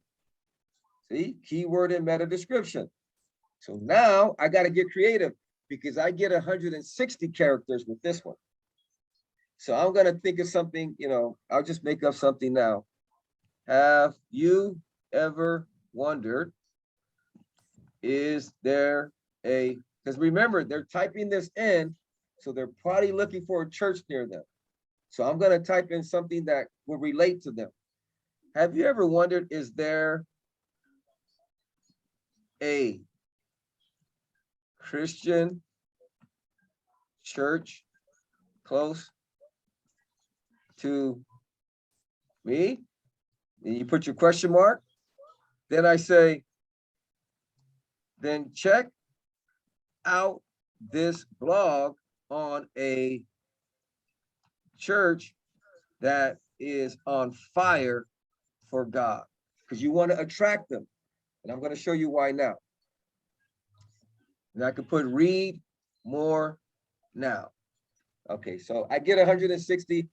I'm just making up something just to give you guys the feel of it. Okay, of course, I would spend a lot more time, probably write a better meta description, but just for the sake of the class, I don't want to bore you guys with the logistic of sitting here thinking of a cool something to say, but I think you get the point. So I'm going to click Save Draft. Now, why is this important? I'm going to show you a secret right now. I'm going to go to Google. Sorry, Pastor, just to ask a question quick. Okay. If you go back there, Pastor, so the meta description, you want to type out the same, also having that same Christian church close to me in there, or what, so that it relates. Mhm. Okay. That's correct. You want to put your keyword, because we're targeting Christian church close to me. So we want to put it in our title, and then our meta title and meta description. But you can play around with the other words as long as you have your keyword in there. You got it? Okay. Cool. Okay. Yes, thanks, All right. Pastor. Now let me show you something. Check this out, you guys. Check this out, Ro. Watch this. I'm gonna go to Google. And I'm gonna type in Christian church close to me. I'm gonna search it. Christian church close to me. Okay. Look at all these churches that show up. Or all the blogs, I should say. Look at all these websites.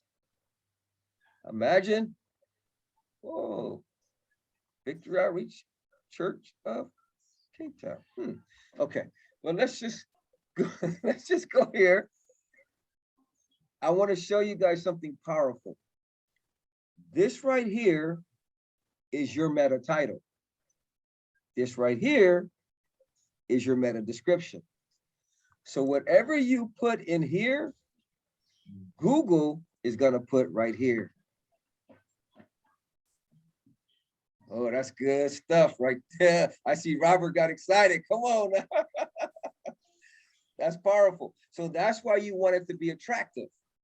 That's why I wrote something like, are you looking for a church? Have you ever thought, where's there a church close to me? Because you wanted to catch someone's attention. The 10 best churches in Cape Town. That's why it's #1, because that catches your attention. And the more you click, the higher Google ranks it. Okay. So in this part right here is your meta description. So look what this church put. Jubilee is a Christian church centered on Bible and working out our faith. So they wrote something that somebody looking for a church would be interested in. And that's what you want to do. So whatever you write for your meta title, meta description, look at it as a billboard. And how can you get someone to click on your link? What would you attract them with? All right, any questions? And it even I shows just you the learned, preview right here. Pastor. I See want this to right say that's here? cool. This is a Google preview. So that's how it will look in Google, right there. Okay.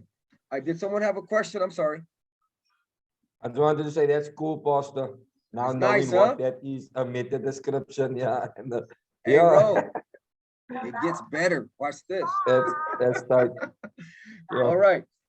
Okay, so are you guys with me? With you. Okay. Number 4, keyword and first sentence of content. So now I'm going to save my draft and I'm going to start writing my content now, which I go here to write the content. See where it says type to choose a block? And I can just start writing whatever I want. Hello there. Have you ever wondered, is there a Christian church close to me? My SEO is done. Now I can start writing whatever I want. And you need to come and check out Victory Outreach Church of Cape Town. You can put someone's testimony. You can put a video of the service. Why should you check out Victory Outreach Church of Cape Town? Here's a video of one of our live services. You can get creative with it as long as you've already put your keyword in your first sentence. And that is step number 4, keyword and first sentence of content. You with me, family? Okay, so you just did 1, 2, 3, and 4. And like I said, I just wrote hello there. So- Have you ever wondered, is there a, here's our keyword, Christian church close to me, and you get creative with it.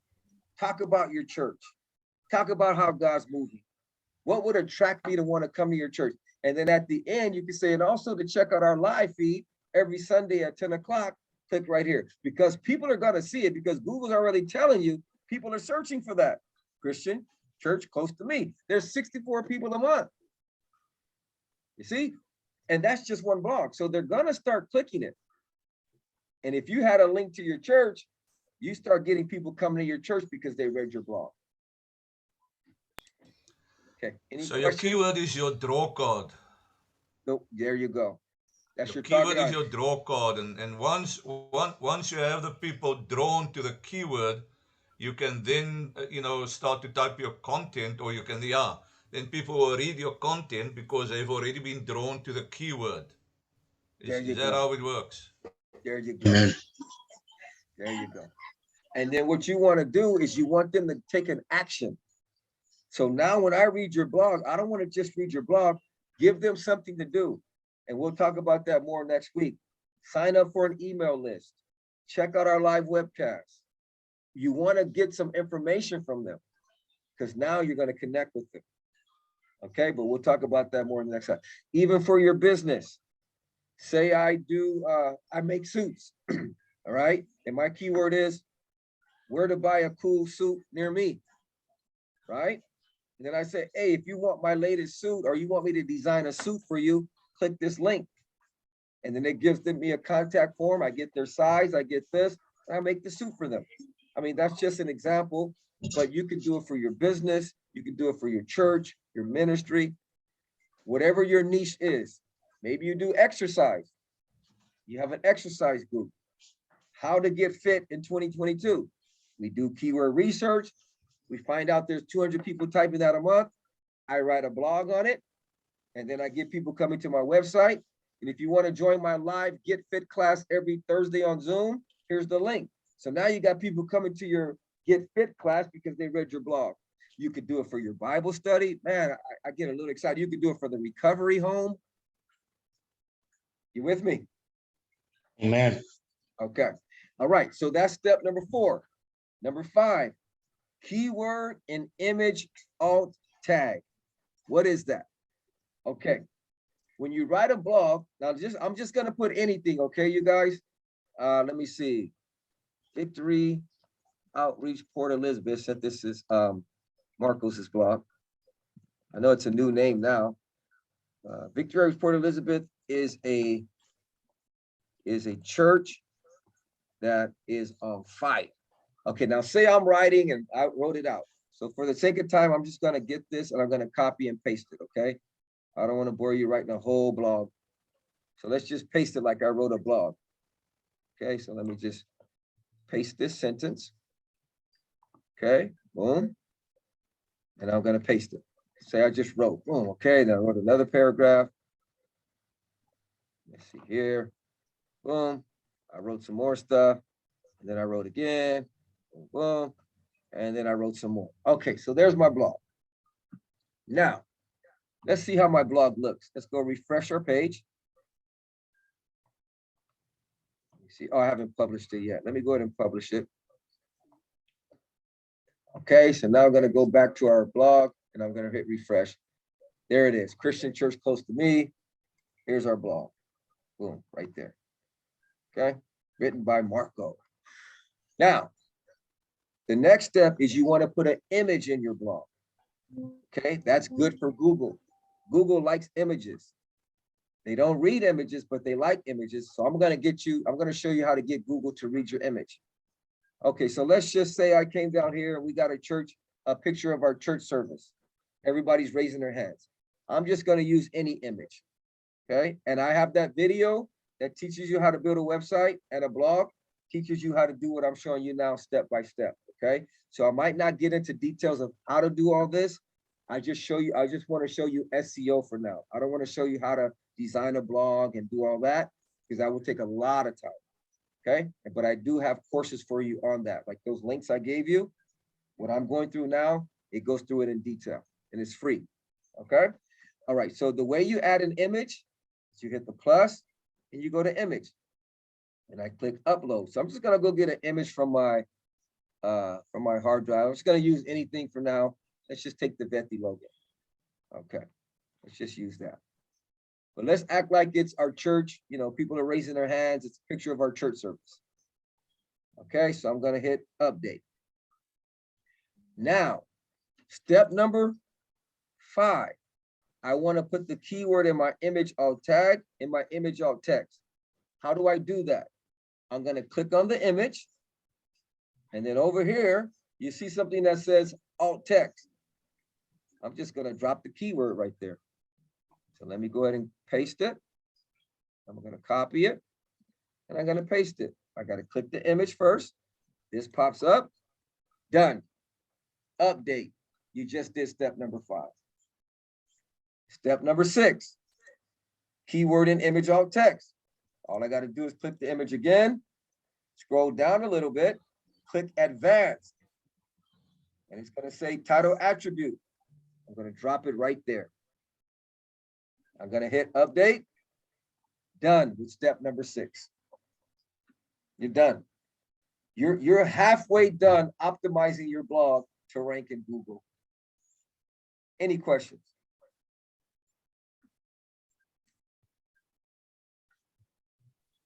Pastor Andre, I think Brother Jose wanted to say something earlier. His hand was on, but you probably didn't see his hand. And so we've got something in the chat room as well. So maybe if you...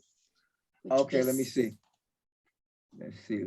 And if at any time, if I miss your question, feel free to just shout it out because you guys are kind of on the left screen and I'm working from the right screen. So sometimes I don't see you guys, okay? So I don't mind if you interrupt me. Hey, Pastor, real quick, I don't have a problem with it. Okay, because I might not see you. Okay. All right. Let's see. Would you say that without the Jaxi you used to do the keyword research, we would be shooting in the dark as far as the views our blog will get? Yes, sir. Yep. Yep. We're kind of guessing. You know, we don't know if people are searching or not, but the cool thing is Google tells you, hey, this is what people are searching. Yeah, so yeah, if you don't do the keyword research, it's kind of shooting in the dark, yes. Okay, any other questions?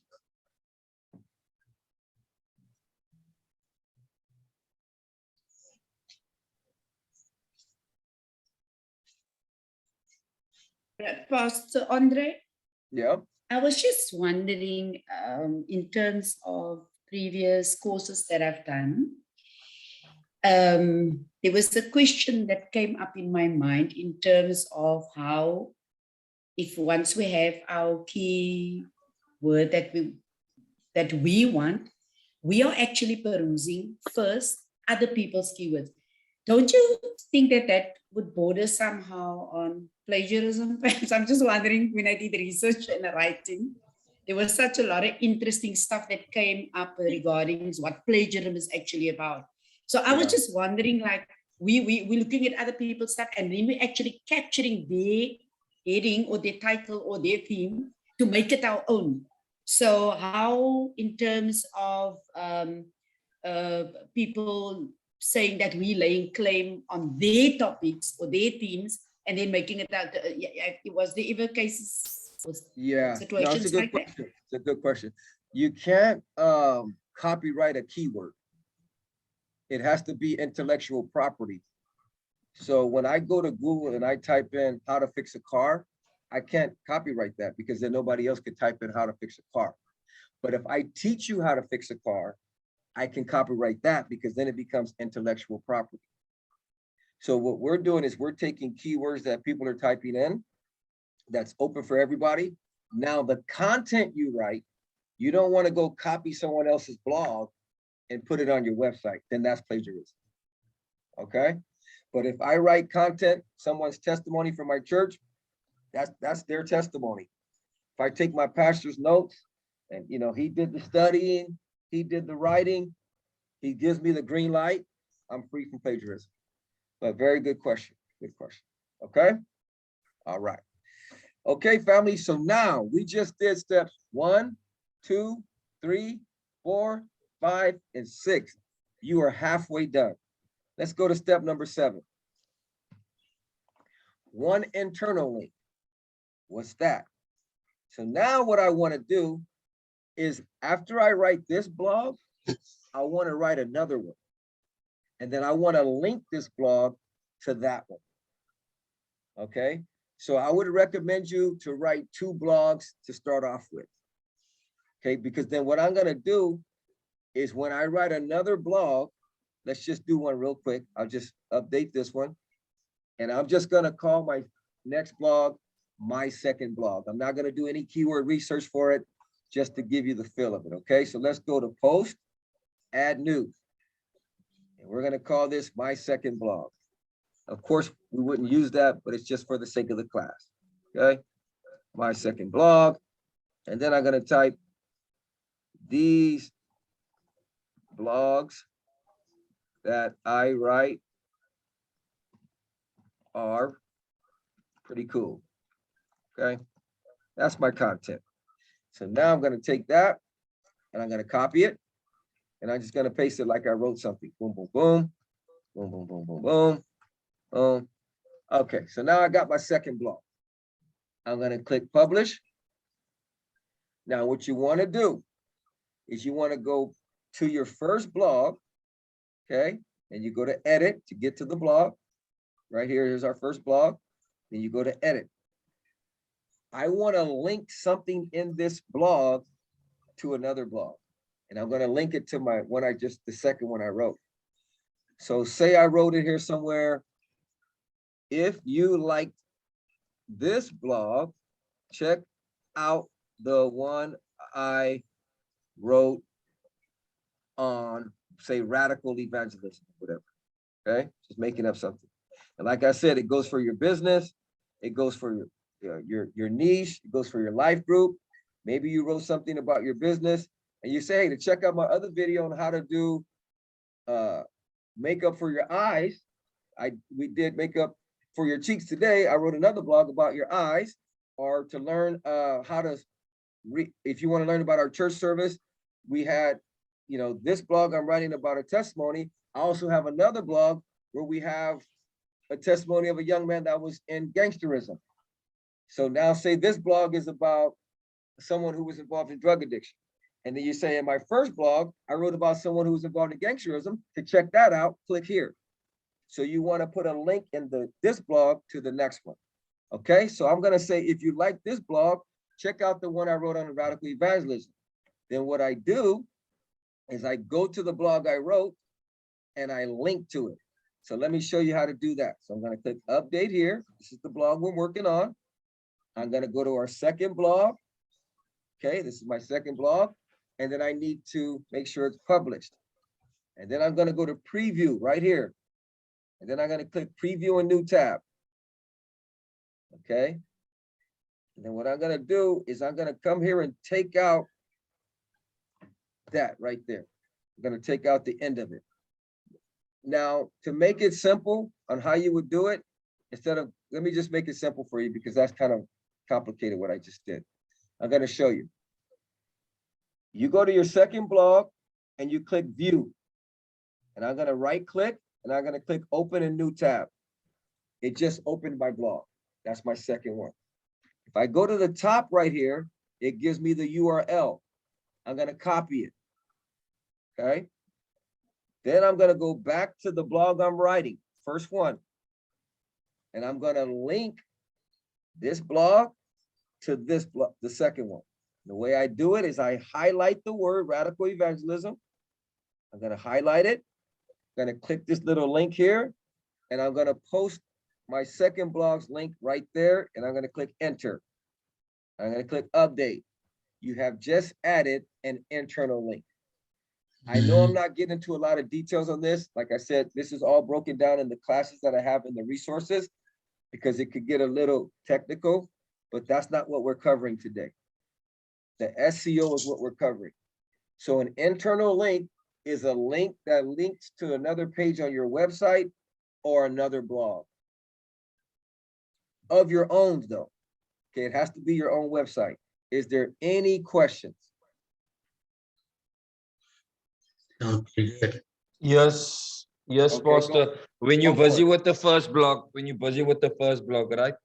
And you Yep. go back to the dashboard or where you want to link, would it be on there to have your second blog available?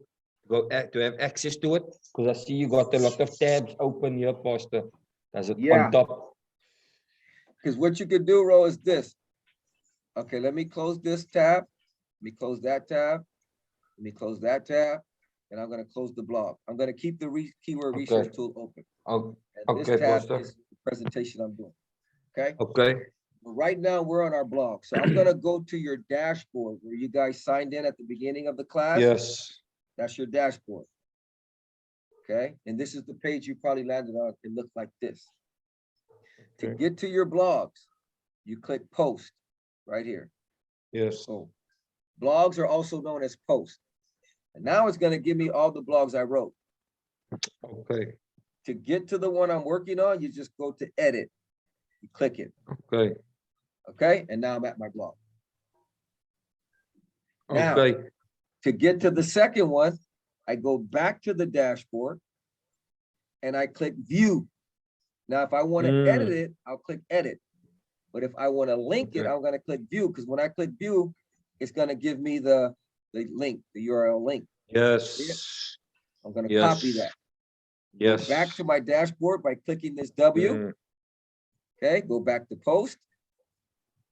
Go back to the blog I want to post it on, which is edit. I'm going to edit it. And then I'm there. Oh, okay. And then you click on the word, you highlight the word, radical evangelism, and you click the internal link there, Pastor, and then put the URL. Okay. That's Interesting. right. That's right. Okay, good stuff. And there we go. We did it with radical evangelism. Any other questions? You guys are already on step 7. There's only 5 Yeah, left. I think sometimes. Huh? I think sometimes instead of you've now linked it to radical evangelism, sometimes people would just say, click here. You know, the word click here, and you link it to that, and that is actually easier. Like, for example, you would say, if you like to check my blog that I wrote on my second blog, click here. And then you link it to the word click here, and that will take you to the other blog. That's right. That's right. Yep. Okay, now let me tell you a little SEO secret. If you really want to get detailed, that's correct what you said, Pastor Ivan, but Google likes it when the word is in your internal link. So if my blog is about radical evangelism, then I'm gonna click that as a clickable word because Google likes that. So instead of using click here, I would use whatever my other blog is about. And I would put the link in that. You guys got that? That's Mhm. good stuff, Got Pastor. you. Got Okay. you. Pastor, could Pastor Yes. just quickly just show us how to go from the dashboard to activating the SEO? Sure, let's do it. Okay, Please, Pastor. so I'm in my dashboard. Does anybody have your blog loaded up? And where I could get you to share your screen and you can show us how to do it? Anybody want to volunteer? I've got mine on, try it. Who said that? Who was that? Michael. Okay, Mike, I'm gonna give you share access. Let me stop sharing. And then let's walk you through it on your blog. So go ahead. You know how to share your screen? Yep. Okay, let's do it. Let's see.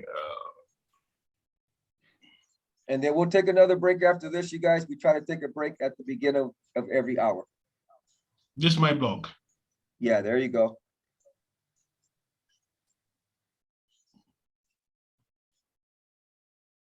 Then I guess I need to add a CEO of SEO. Sorry, SEO. Yeah, I can't see your page though. It's, oh, there we go. There we go. Yeah, you see it? Yeah, now I can. Let me just do something real quick. Okay, what you want to do is you want to go where it says plugins on your left. Over here. There you go. Click that. And then add new. Yes, add new. Okay, then you're gonna go to the top right where it says search plugins and you're gonna type in SEO Press. Like this. There you go. And then you're gonna go, I see you already installed it. Good job. Yeah. You can just click activate. You activate. Yeah. Hey, Ro, if he didn't have it installed, it would have said install. And then once you click install, it's gonna say activate. So he's one step ahead of us. Okay. Okay. There it is. Your SEO plugin has just been installed. Okay, that's cool. And then from there, the next step is we go to post to do Yeah. the blog, Okay, right? go to post Okay. for me, Mike. Go to post. Yeah. And that, yeah, and now you're gonna have the options when you edit your blog. Let's see, let's edit the Hello World one. So scroll This down a little one? bit and click edit at the Let's see very here. top. There you go, right there. Yep. And click edit. There you go. So now that you have your SEO plugin installed, watch the options it gives you. You see the option for meta title right there on the left? See it? Here. There you go. Meta title. Scroll down a little bit. And you got meta description. Everybody see that? Yeah. That's that, yeah. Good to go. That's for the SEO. But in actual fact, we have to delete the Hello World, right? The blog, that the standard blog that it give Yeah. you. And then Let's do this, Mike. Let's write a new one and then we'll take a break, you guys. Go to the W at the top. interesting. That's good Yeah, stuff. here. Yeah. I've already. And let's go ahead and delete your Hello World blog. So go ahead and scroll down a little bit. Wait, I need to adjust something here. Okay, no problem. Yep. Okay, so go ahead and go to your left where your Hello World is. Yeah, over Okay, here. and click trash. It's in the red right there. Trash here. Yeah, there you go. Trash that. This is gone. Okay, so now you have just deleted the what do you call it? The what do you call it? The mock Like the blog. default? The default blog. There you go. Yes. Default blog. Okay, so now we're gonna add a new one. Go ahead and click add new at the top.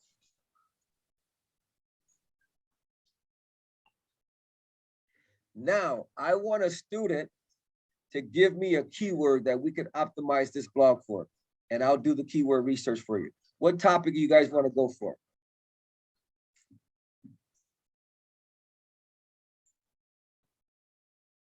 Anybody? In Christian faith. Christian faith? Did I hear right? Yep. Okay. Okay, so let's go here. We're going to type in Christian faith.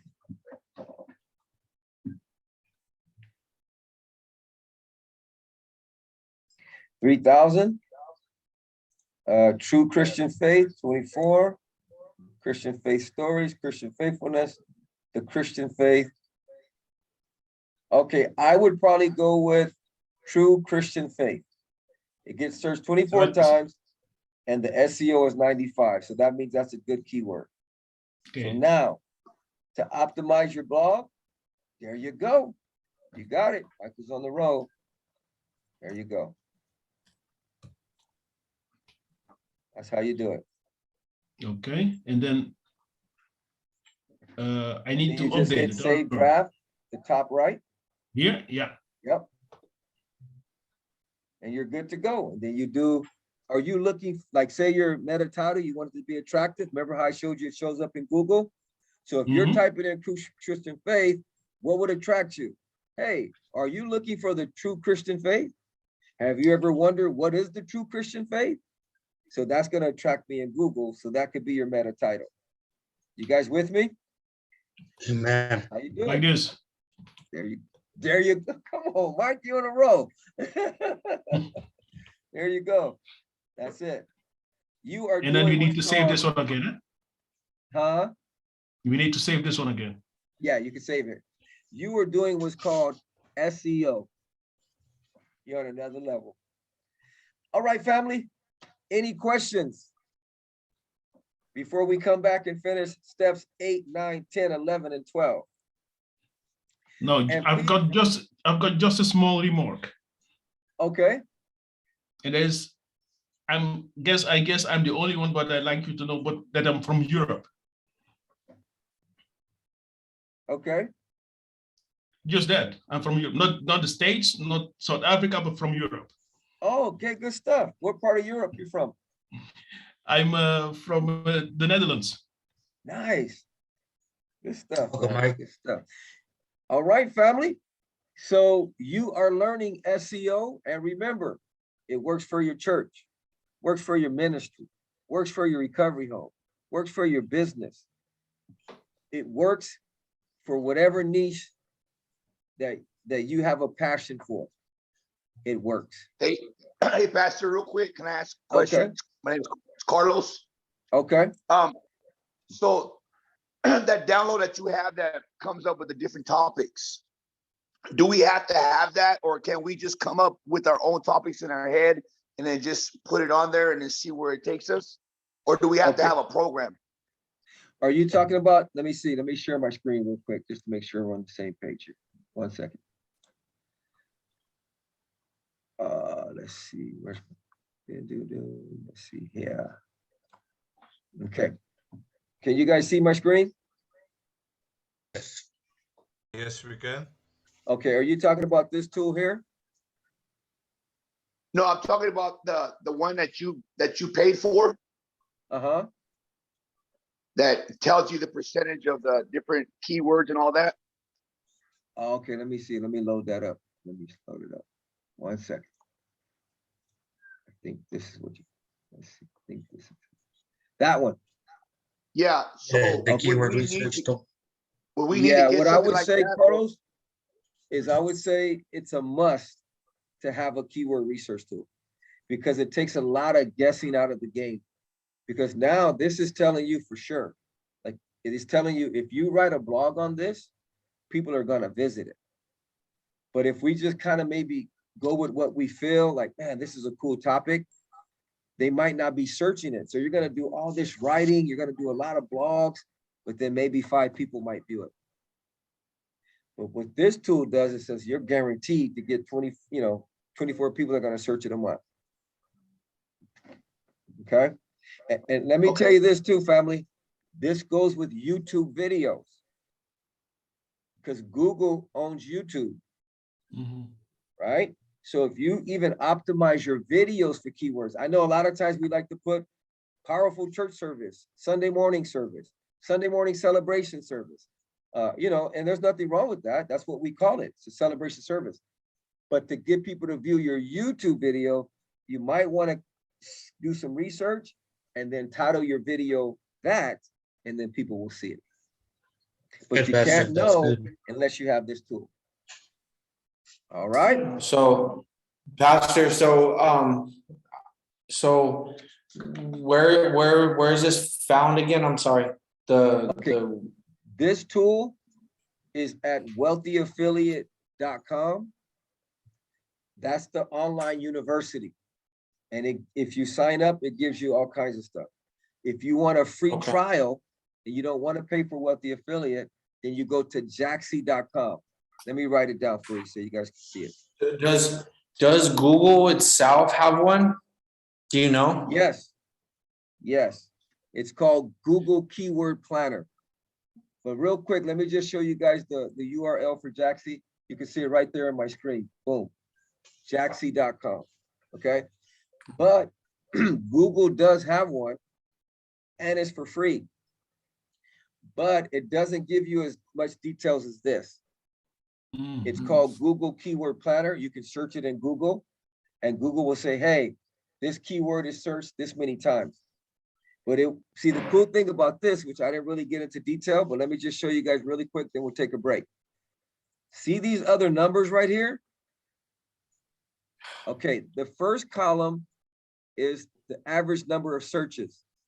The second column is how many people are probably gonna visit your website if you rank page 1 of Google.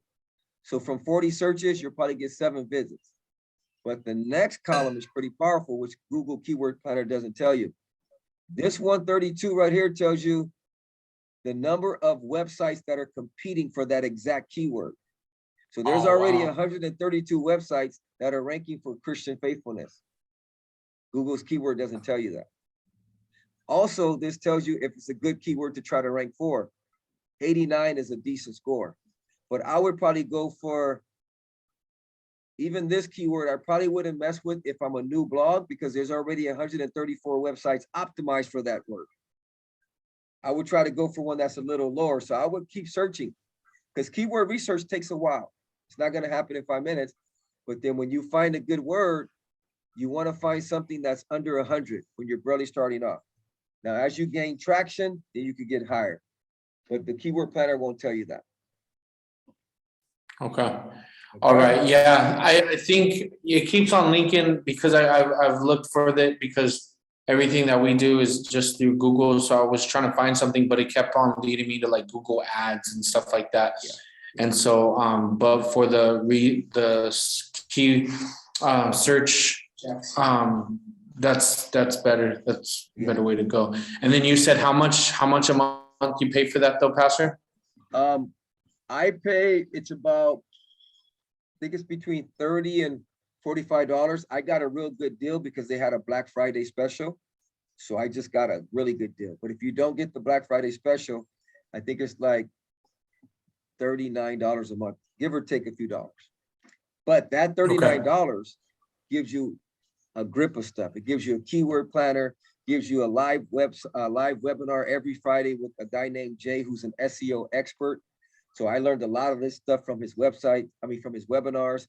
You get free web hosting for 25 websites. You see, so it doesn't just give you the keyword planner, it gives you a grip of stuff. You get videos on how to do SEO. There's like about 100 videos you get. What else does it give you? You get unlimited keyword research. So when you pay for it, there's no limit. So it's worth it. And I'm not here to promote Wealthy Affiliate, but if you're looking for a good place, that's the place to go. That's where I learned a lot of this stuff. And you can host your websites, host your blogs. You could host 25 of them. Yeah. So like even with like outside of, sorry, I know we're gonna go on a break soon, but go for it. outside of like ministry, right? Because I do graphic design, like, and I wanted to write a blog for graphic design, right? And it would link to whatever I'm trying to get the traffic to. So I'd be graphic designer in South Africa or something like that, you know? So Okay. Let's see something real quick. Now, this is for business purpose. Say I got a graphic design business. I'm writing a blog. So I'm going to type in how to do graphic design. It's just going to give me a basic to start from. Let's see what I got.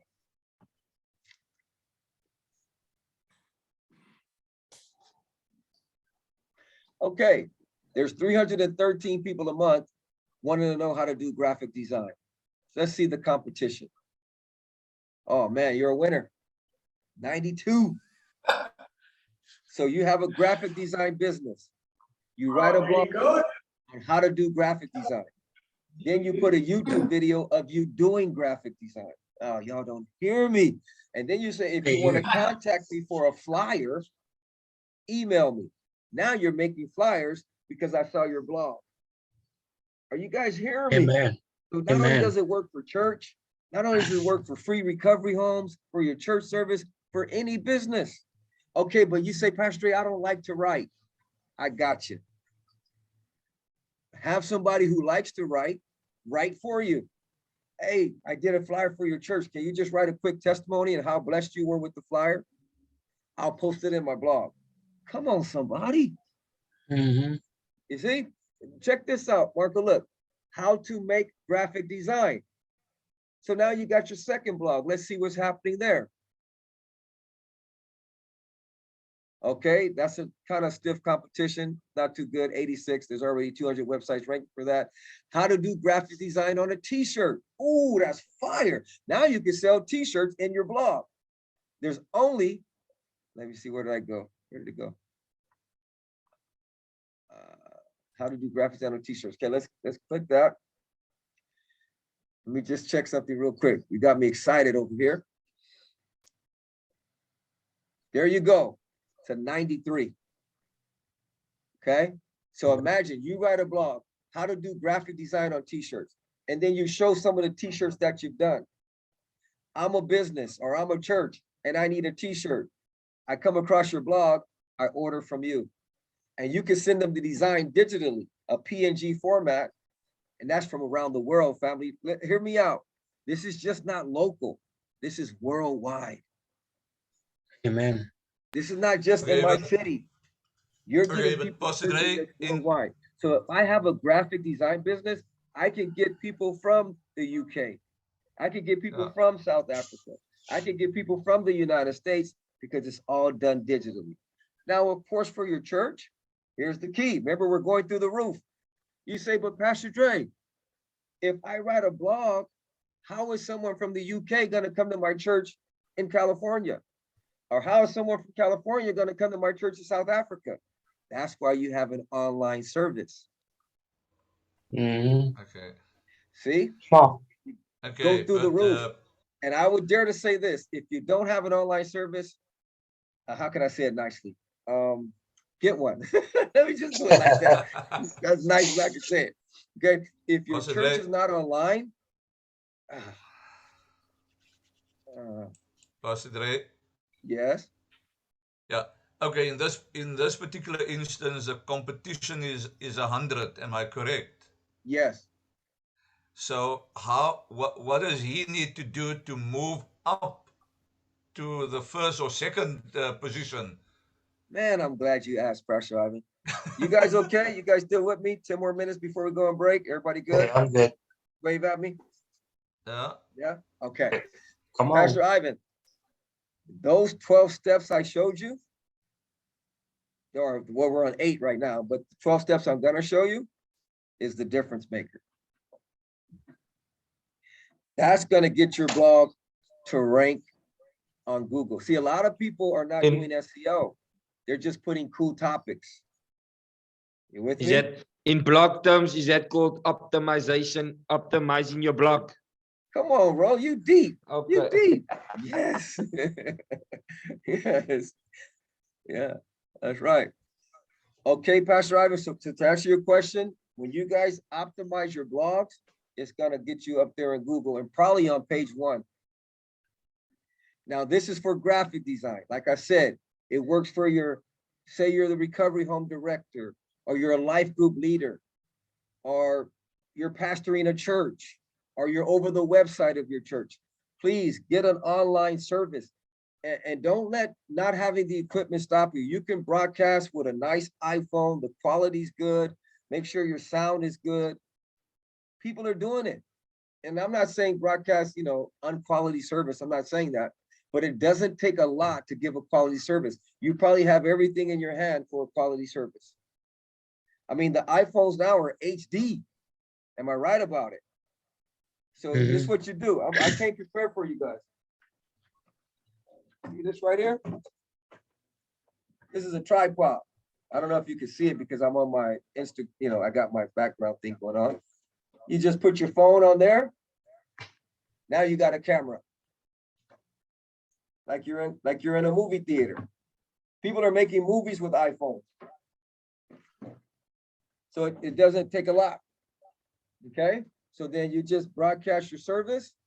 And then what I'm saying is when people start clicking on your blog, your question may be, Pastor Dre, but they're not in my city. But that's why we need an online ministry. We're talking about going through the roof. So when people watch your service, they get connected with you.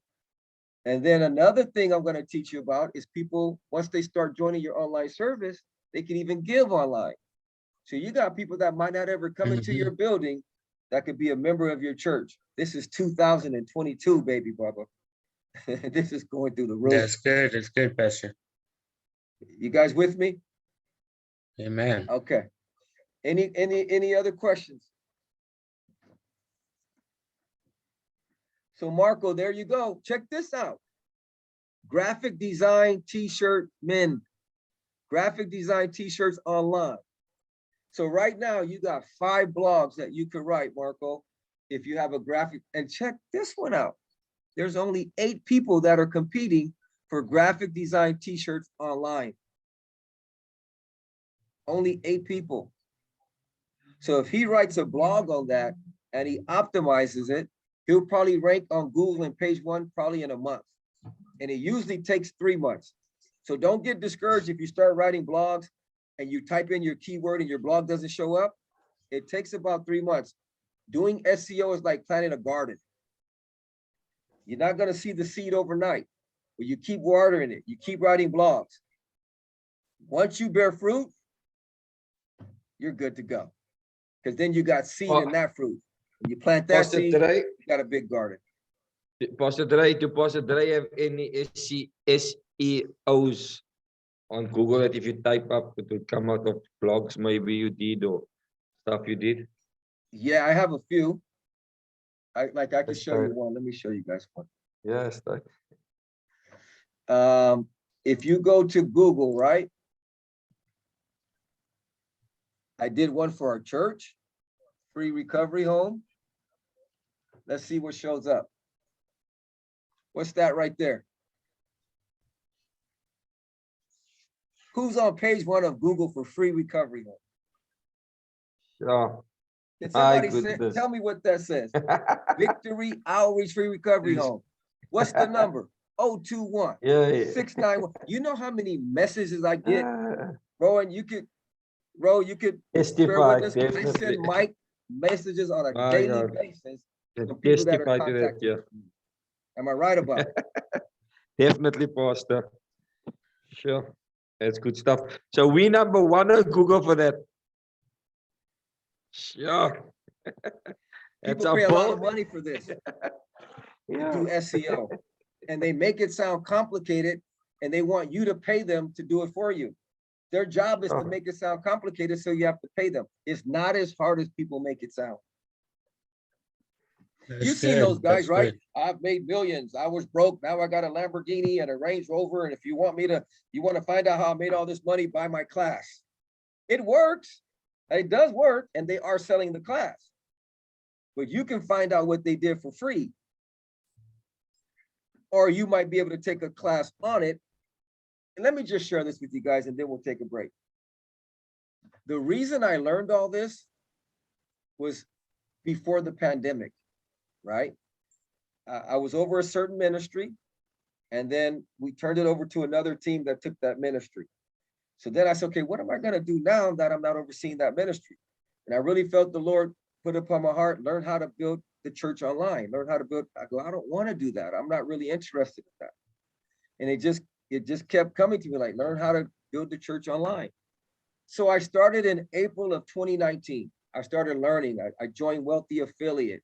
And a lot of these people would say, this is how I made money online, right? But I wanted to see, man, if people can make money online, you could probably build a church online. So I started doing research. Remember, I didn't want to do it, but then the Lord was like putting it upon my heart. So I said, okay, cool. I have the time. I'm not overseeing the ministry I used to. As I start doing it and I start getting into it, I found that place, wealthyaffiliate.com, and I joined it. And they give you tutorials, they give you webinars. Now remember, this is April of 2019. So they taught me everything on how to build a business, because Wealthy Affiliate is about building a business, not building, it's not Christian, it's not about building a church. But everything I was learning, I thought, how can we apply this to the church? Lo and behold, March of 2020, we all know what happened. The pandemic hit. So I see why the Lord had me learning about building a church online, because the church was forced to go online. Amen. Are you with me? That's how I got into this. So, and as I seen when the pandemic hit, I said, wait a minute, everything I'm learning in this class, we can do online as a church. So then I studied more, and then I started optimizing our church's website. We don't only rank for free recovery home, we rank for a lot of different words.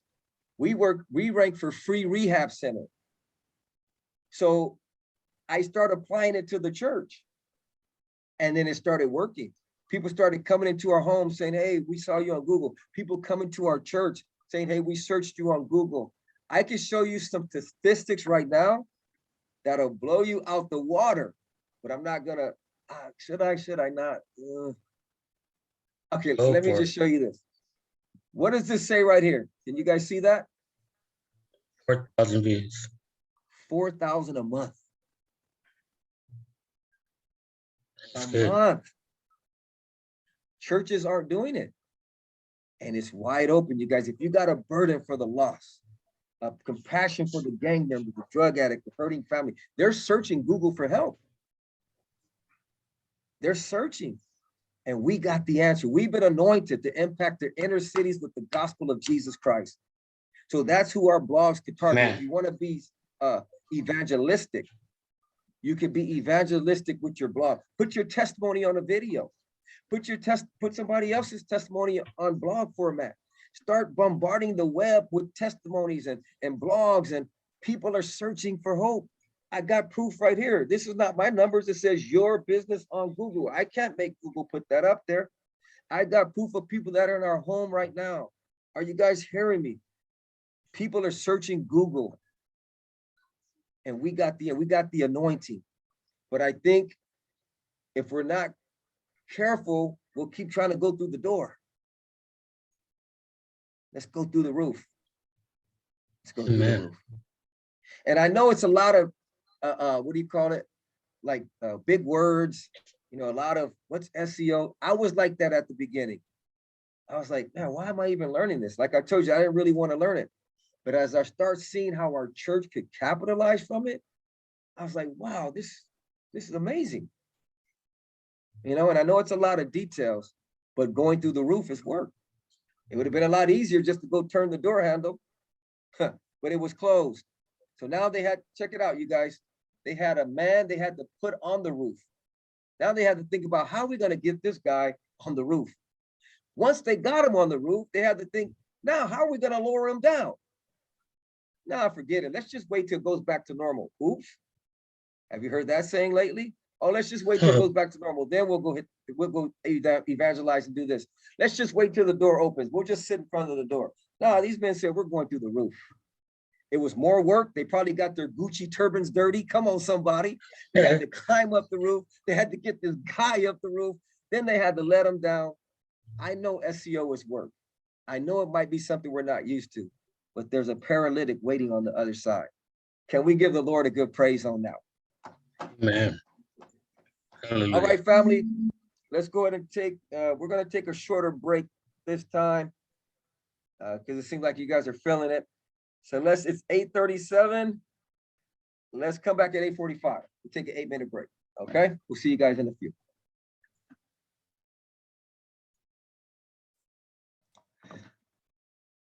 All right, So family. with that being, Okay, so go with ahead, that being, sorry, so I see what you're saying. So like your Google, okay, so your Google business, Google My Business is linked to your Victory Outreach Free Recovery Home, right? Now, that's just totally separate to your blog. Your blog is just another platform. Is that what you're saying? Yes. And we set up 2 My Google businesses because they're free. For those of you that are watching or tuned in, you can set up a Google My Business for free. So we did one for the church and we did one for the recovery home. And they're both ranking for different keywords. Okay. So, But since I'm so I had a- talking blog, I'll keep you guys on that. Do you have a question, Chris? I just had a quick question. So is there a way that we could do the SEO then for Google My Business? Is that what you did, or? Yeah. Gotcha. Okay. Yeah, that's right. Good question. All right, family. So let's get to our blog here. We are on, let me see where we're at here. Let me just load it up real quick.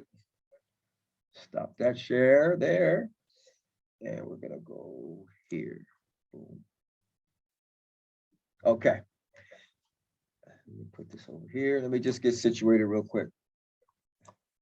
All right, we are on step number 8. So here's my blog. And I'm on my first blog here. Okay. We're gonna load it back up. So we just optimized our picture. You guys remember how we did that? And then I put an internal link. Now what I'm gonna put is an external link. Google likes it when you link to other websites, because then they say, hey, this business or this church is not selfish. Because let me tell you a secret, guys, write this down. Giving a lot of secrets out tonight. Here's the thing, and we're going to talk about it in the last half of our class. Social media is more to make money off ads. That's how they make money. All those social media platforms, that's why you see ads on there. Google wants to solve problems. Okay, so the reason I'm telling you that is this. Social media is good. I'm not knocking it. I'm not knocking it at all. And there is a way to use it. But social media just really wants to make money, because that's why you see a lot of ads. Google, on the other hand, wants to solve problems. That's why when you don't know something, they say, Google it. How do you fix a car? How do you change a spark plug? How do you find a church near me? Google likes solving problems.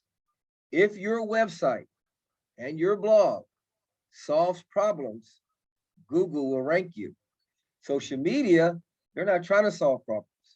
If you're not making money, they're not going to rank you. You got to buy ads and all that. But Google is the #1 search engine in the world. And there's a lot of churches advertising on social media. I'm not knocking it. It's great. But the #1 search engine in the world is Google. And we've been anointed to solve problems. We've been anointed to reach the gang member, the drug addict, the prostitute, the hurting families. And they're searching on Google. If you get your website or your blog to start ranking for certain keywords and you're solving problems, Google's gonna love you. And you'll be on page 1, because all Google wants to do is solve problems. Your business solves problems. You teach people how to do certain things, how to fix a car, how to fix their makeup, or how to make a suit, whatever. Google likes it when you teach people things. Any questions? Okay, so we optimized our image here, and then we put an internal link, and we want to put an external link. So Google says, hey, when you put an external link, this blog is not selfish. They're really even able to refer people to somewhere else. So they're not just trying to be selfish and keep everybody on their blog. Google likes that. So how do you add an external link? Here's how you do it. What I like to do, if I'm writing a blog for the church or to reach out to people, at the end you could put, if you would like to check out our worldwide ministry, or you could word it however you want, or if you would like more information on our worldwide ministry, just go to our website, www.victoryoutreach.org. That is an external link. So I'm going to go here and highlight it. Go to the link thing that I showed you earlier. Type in the web address of our international website, victoryoutreach.org. You're good to go. I click update. You just did step number 8, because victoryoutreach.org is a high authority website. Now, the key thing is this, you guys. Whatever you link to for your external link, you want it to be a high authority source. You don't want to link to your friend's website. You know what I'm saying? You don't want to link to someone that just started last week. It needs to be a high authority source. And for your church, victoryoutreach.org is a high authority source. But you might say, well, Pastor Dre, is for my business. I got a secret for you. Wikipedia. Let me show you real quick. If I go to Wikipedia, which is a very high authority source, I use this one a lot. You go to wikipedia.com and say we're doing graphic designing, right? And I need a high authority source to link to. I'm going to type in how to do graphic design. Remember, you can customize it for your business or for your church, how to preach God's word, whatever it may be. So I'm going to go to Wikipedia and say I need a external link to post to for my blog, for my graphic design. I go to Wikipedia and I type in how to do graphic design. I hit enter. It's going to give me all kinds of articles on how to do graphic design. Motion graphic design, graphic designer. I like this one. It tells me what a graphic designer is. I'm going to get this URL. I'm going to copy it. And I'm going to come back and say this is a graphic design blog. If you want more information on how to be a graphic designer,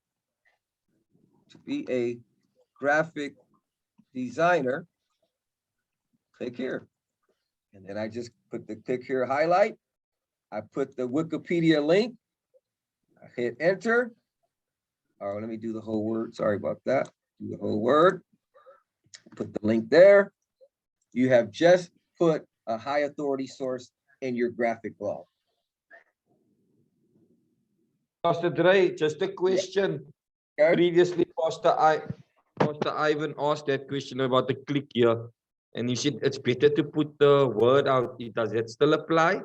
Yep. Or, So what I would do, I just did that really quick because this was like a sample. That's not a graphic design blog. But what I would probably do is I would go like this. If you want more information on how to be a graphic designer, check out this blog or check out this article. Okay. So I would go like this. Okay. Let me just do it for you real quick. Check out this article. And then I would put the graphic designer as the highlight because that's the word I'm shooting. Boom. Okay. Google likes that. You're good to go. Okay. Cool, Pastor. Thanks. Okay. Question. All right, how do Question? how do I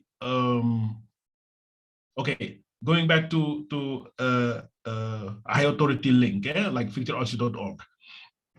But how do I get a connection with my local church? Because I also want people to visit my website or eventually visit the church. Okay, so are you doing a blog for your church website or is it a personal blog? No, let's say a blog for the church website. Okay, so your question is, how do I get my church blog to link to the Victory Outreach blog? I mean, website? Yeah, something like that, because like our church is not that doesn't have that high authority. Gotcha. So, but still, you want people to get attracted to come to church eventually. Gotcha. So I understand that it's better to put victoryoutreach.org, because high authority link. But how can we link that to the local church? What you're gonna do is when you write a blog, it's automatically linking to your website because the blog is a part of your website. So when I read your blog, I'm already on your church's website. You see? Okay. So I just put Understood. this link in there, and I'm gonna be, let me take this out because that's more graphic design. Let me just take that out real quick. So then I'm gonna keep writing. And I can even say, if you want to check out our local church services, boom, here's a quick video of how God moved last week. And you're still writing. So this link doesn't have to be at the end. It could be in the middle. It could be at the beginning. It could be at the bottom. But you also want to put a call to action for your church, whether it's an email list, live webcast. So when I read your blog, I'm actually on your church's website. Okay. Great. Thank you. Yes. You're welcome. All right. Any other questions? All right, family, we're on number 8. Let's go to number 9. Keyword and social meta title. Now I'm going to show someone how to do this. Then I'm going to randomly pick someone that's going to do number 10. Okay, but you got to have your blog. Okay, so if you don't have your blog up, just say I don't have my blog up. But I'm going to randomly pick someone to do number 10. I'm going to do number 9, and one of the students will do number 10. Here we go. Now, to put your keyword in your social meta title, we're going to go back to our dashboard by clicking the W, and we're going to go to the blog that we're optimizing, which is this one right here. Then we're going to go to edit. Now, here's another cool thing about that SEO tool. If I scroll down, remember to scroll too. When you start writing your blog, if you don't see your SEO plugin, wait, where did it go? You got to scroll down because now you're writing and it moves down. Okay. So now see where it says social? See that? I'm gonna click it. See where it says Facebook title? That is my social meta title. So what all I do, you guys, is I keep it simple. I just go to the original title I wrote and I copy it. I don't try to get complicated. I copy it, go back to my social meta title, paste it, done. That's simple. You have just done number 9. We only got 3 left, family. Okay, let me see who I can pick on to do number 10. Let me see. Beto, do you have your blog up? You want to give it a shot? Sure. Let's see. Okay, so what we need you to do is we're going to put our keyword in our social meta description. So you're going to go do the same thing I did, but I want you to paste the description right here where it says Facebook description. So I'm going to allow you to share your screen. Let me stop my share. Okay. And we'll walk you through it. So I don't have any posts, so I would Yeah. add Do me a new. favor, try to share your screen and I can walk you through it too. Okay, let's see.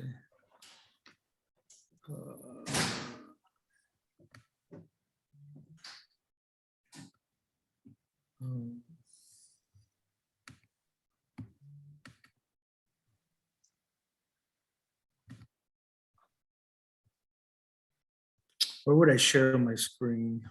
On the Okay, bottom, here. you're gonna see like a green share screen on the bottom of the Zoom.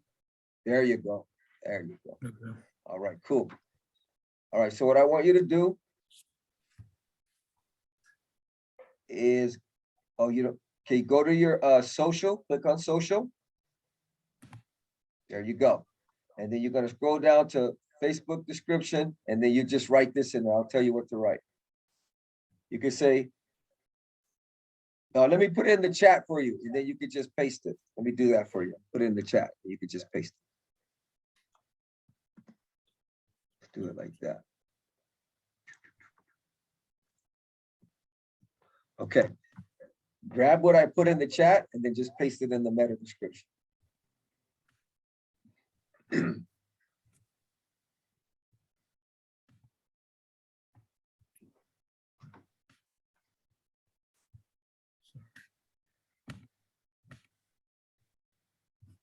Okay, hit that X on the top right. I think you're in the media area. So go ahead and click that.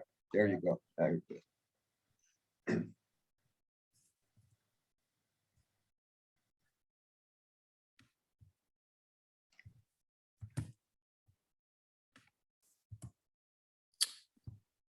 and copy it for me. Select all.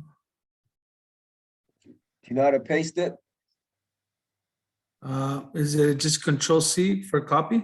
You have to copy is Control C, and then once you copy it, you hit Control V and it'll paste it for you.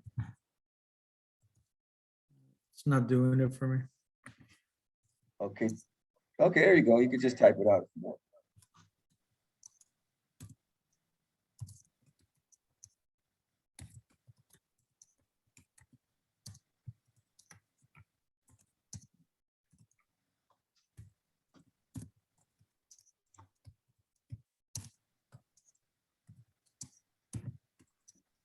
He's doing what you call SEO. That's powerful.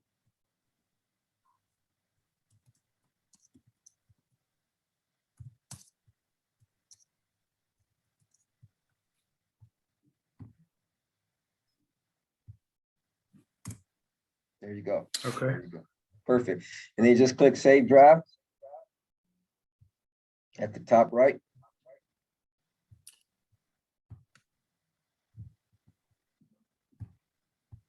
There you go. And you just did step number 10. There it is. There it is. Good job. All right, family. Now, who we're gonna have a volunteer for to add the social media image? Any volunteers? I can't see everybody. Let me see. Okay, just wave at me if you want to volunteer. Okay, we can only have one.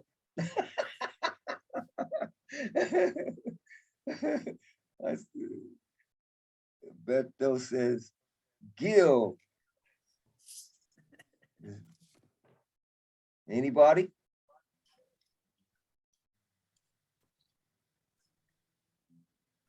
Okay, I have to pick someone again. Okay, let me see. Let's have Kelly. Is your blog up?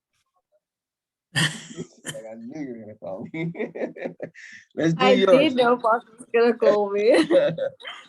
Okay. I'm on my phone at the moment, so and I was kicked out of the class a few times, so I can show you what I have, but Okay, I do let me I see. turn this way?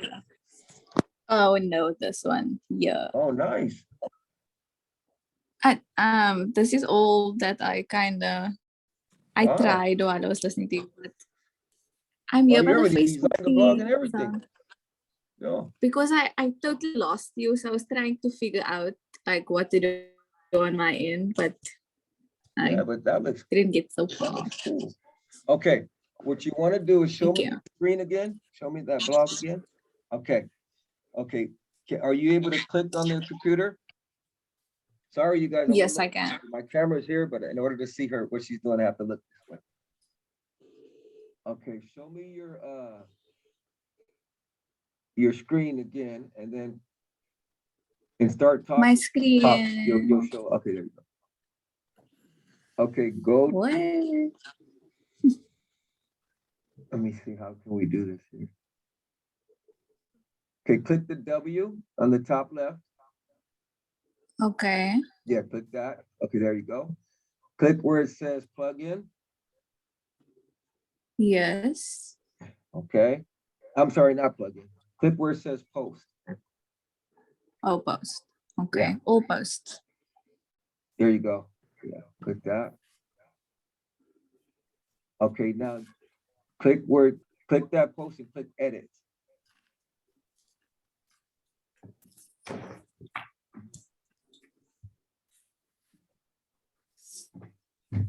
Let me see if I could make yours. Let me see, spotlight. There we go. Okay. So now what you want to do, see where it says social? Yes, Pastor. Click that. Oh. Okay, now see where it says upload an image? Yes. Yeah, click that. Now you could get image, so you could just go where it says upload in the middle there. Yeah, right there, click that. And we'll just use any image. So pick whatever image you feel Maybe you've done some makeup of someone. I'll try this one so long. Okay, good. I really like how your blog looks. That looks cool. You want to use that one? Thank you. Yeah, it's the one I found now. Do I say Okay, then go. select? There you go. Click that. Click Oh, that's update nice. on the top right.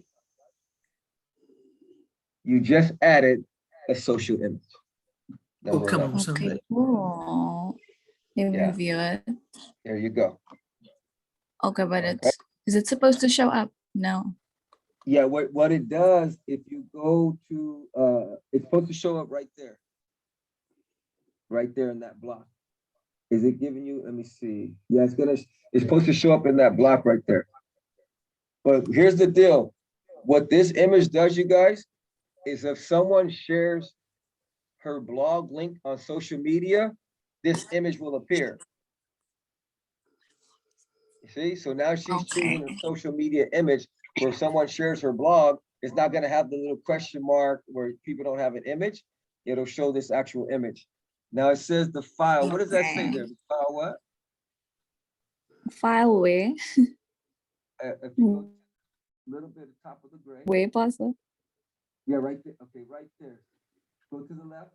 Move your okay. Okay, see your To the left. to the right a little bit.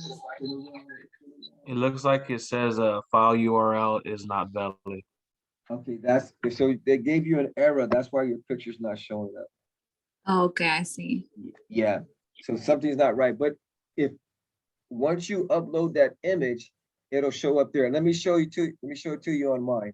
But you did it right. So either your image is probably too small or it's too big because it has to be a certain size. But at least you did it. Yeah, you did it and that you added a social image. Good job. Okay, cool. family. Thank you. You're welcome. Now, let me just show you how it will look when you add the image, because it does have to be a certain size, which, you know, I'll show you now. Let me just show you guys real quick. Okay, so I'm gonna share my blog here. And I think it tells you the size. I can't remember though, but let me check. Because social media, they're really, you know, they really want their stuff to be a certain thing. But let me show it to you guys here. Okay, boom. Let me just load everything back up real quick. Give me a minute. Okay, here, there.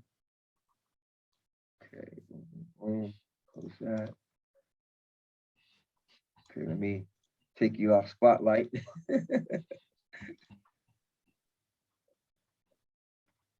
Okay, let's see here. Give me 1 second. Okay, where's my blog at? Let me know if you guys can see my blog now. Give me a thumbs up. Yeah, okay.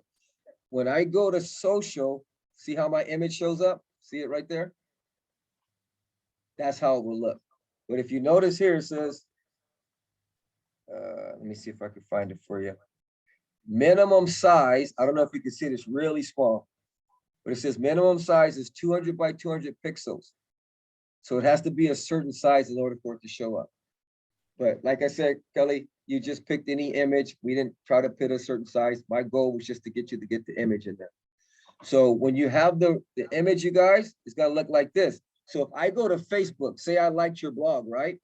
And I go to Facebook and I post your URL on Facebook, this image is gonna show up. And this is how your post is gonna look on Facebook. Isn't that pretty cool? So imagine you have someone testifying, or you got someone that brought out a gangsterism and they're chilling like this, and somebody sees it on Facebook, they're like, what is this? Testimony of ex-gang member. It's gonna attract people to click. You see? Amen. Okay, any questions? We're almost on what number are we on? I think we're on the last one already. Yeah. Question, Pastor Andre. Okay. I see also something like Facebook thumbnail. Yeah. What's up with that? That's your thumb. This thing right here is your okay, that's your thumbnail. Yep. Okay. And I do the same thing. I don't only do it for Facebook. If you see right here, there's Twitter. So I just repeat this. I grab the same stuff and I just put it here. I grab the same image and I put it there. So now you got Facebook and Twitter, because Twitter wants a different size. They want 144 by 144. So they're real adamant about the size of their images. And if it's not the right size, your picture won't show up. So you have to resize it like in a Photoshop program or whatever. So now you're gonna have a Facebook picture and a Twitter picture, all for social media. Okay. All right. Any questions? Everybody good? Okay. Sounds good. Let me just see here. Let me do this. Okay. All right, family. The last one, and that is one embedded video. Any volunteers?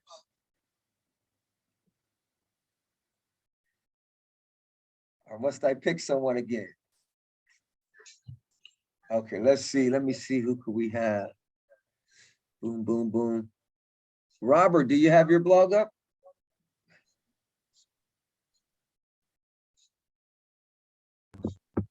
I have it up, but I haven't actually wrote one. I just kind of been following along with Okay.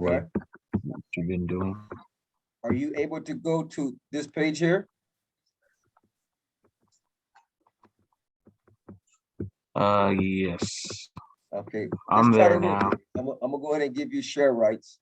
Let's see. I'll walk you through it if you could take me to that page. Give me a second.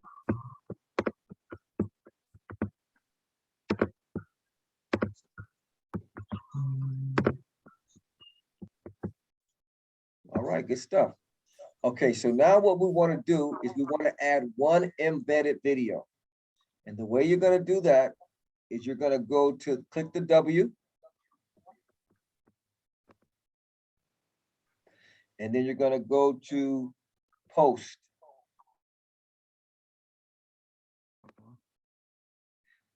Okay. Did it load up your post yet? Let's see, choose Calibri. Okay, hit the X on the top right. On the far right. Yeah, click that X. Move this out of the way real quick.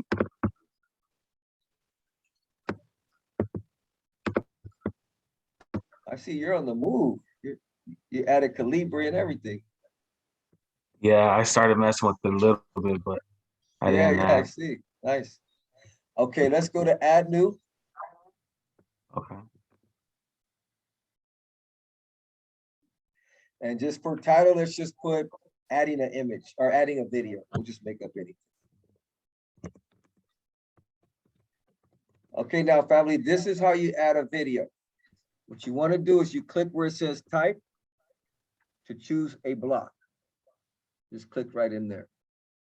Where is that at? Right Oh, underneath. okay. There you go, right there. Yeah. Okay, so just type in anything. Let's type in adding a video again. So act like you're writing content.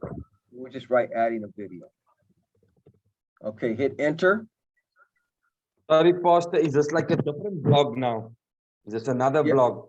Yeah, this is Robert's blog.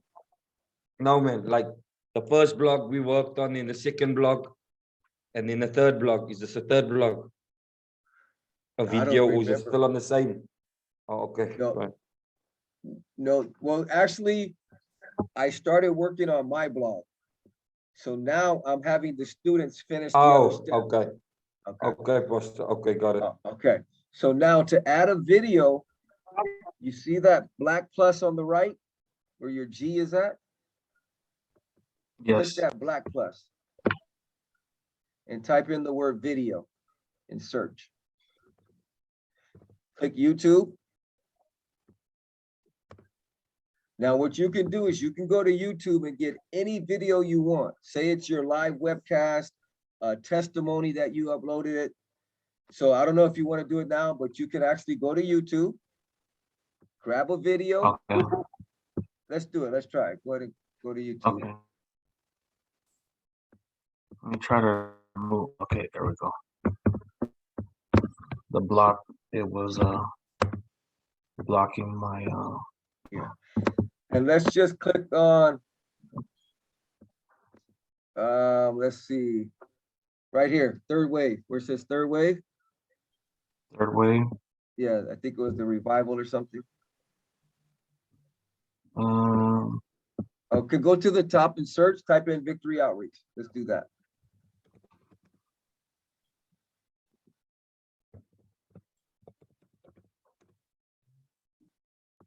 Okay, let's say we want to do House of Miracles. So you click that video. And then you go where it says share on the bottom. Go down a little more, down to the left, right there. Share. You could do this with any video, you guys. You click copy. Okay, go to click copy, good. Go back to your blog post, copy that URL in there, paste it, hit embed. There's your video. That's cool. And of course, Then you you, will do a video that goes along with the topic of your blog, and you're good to go. You have just optimized your blog for SEO. Good job, Robert. Good job.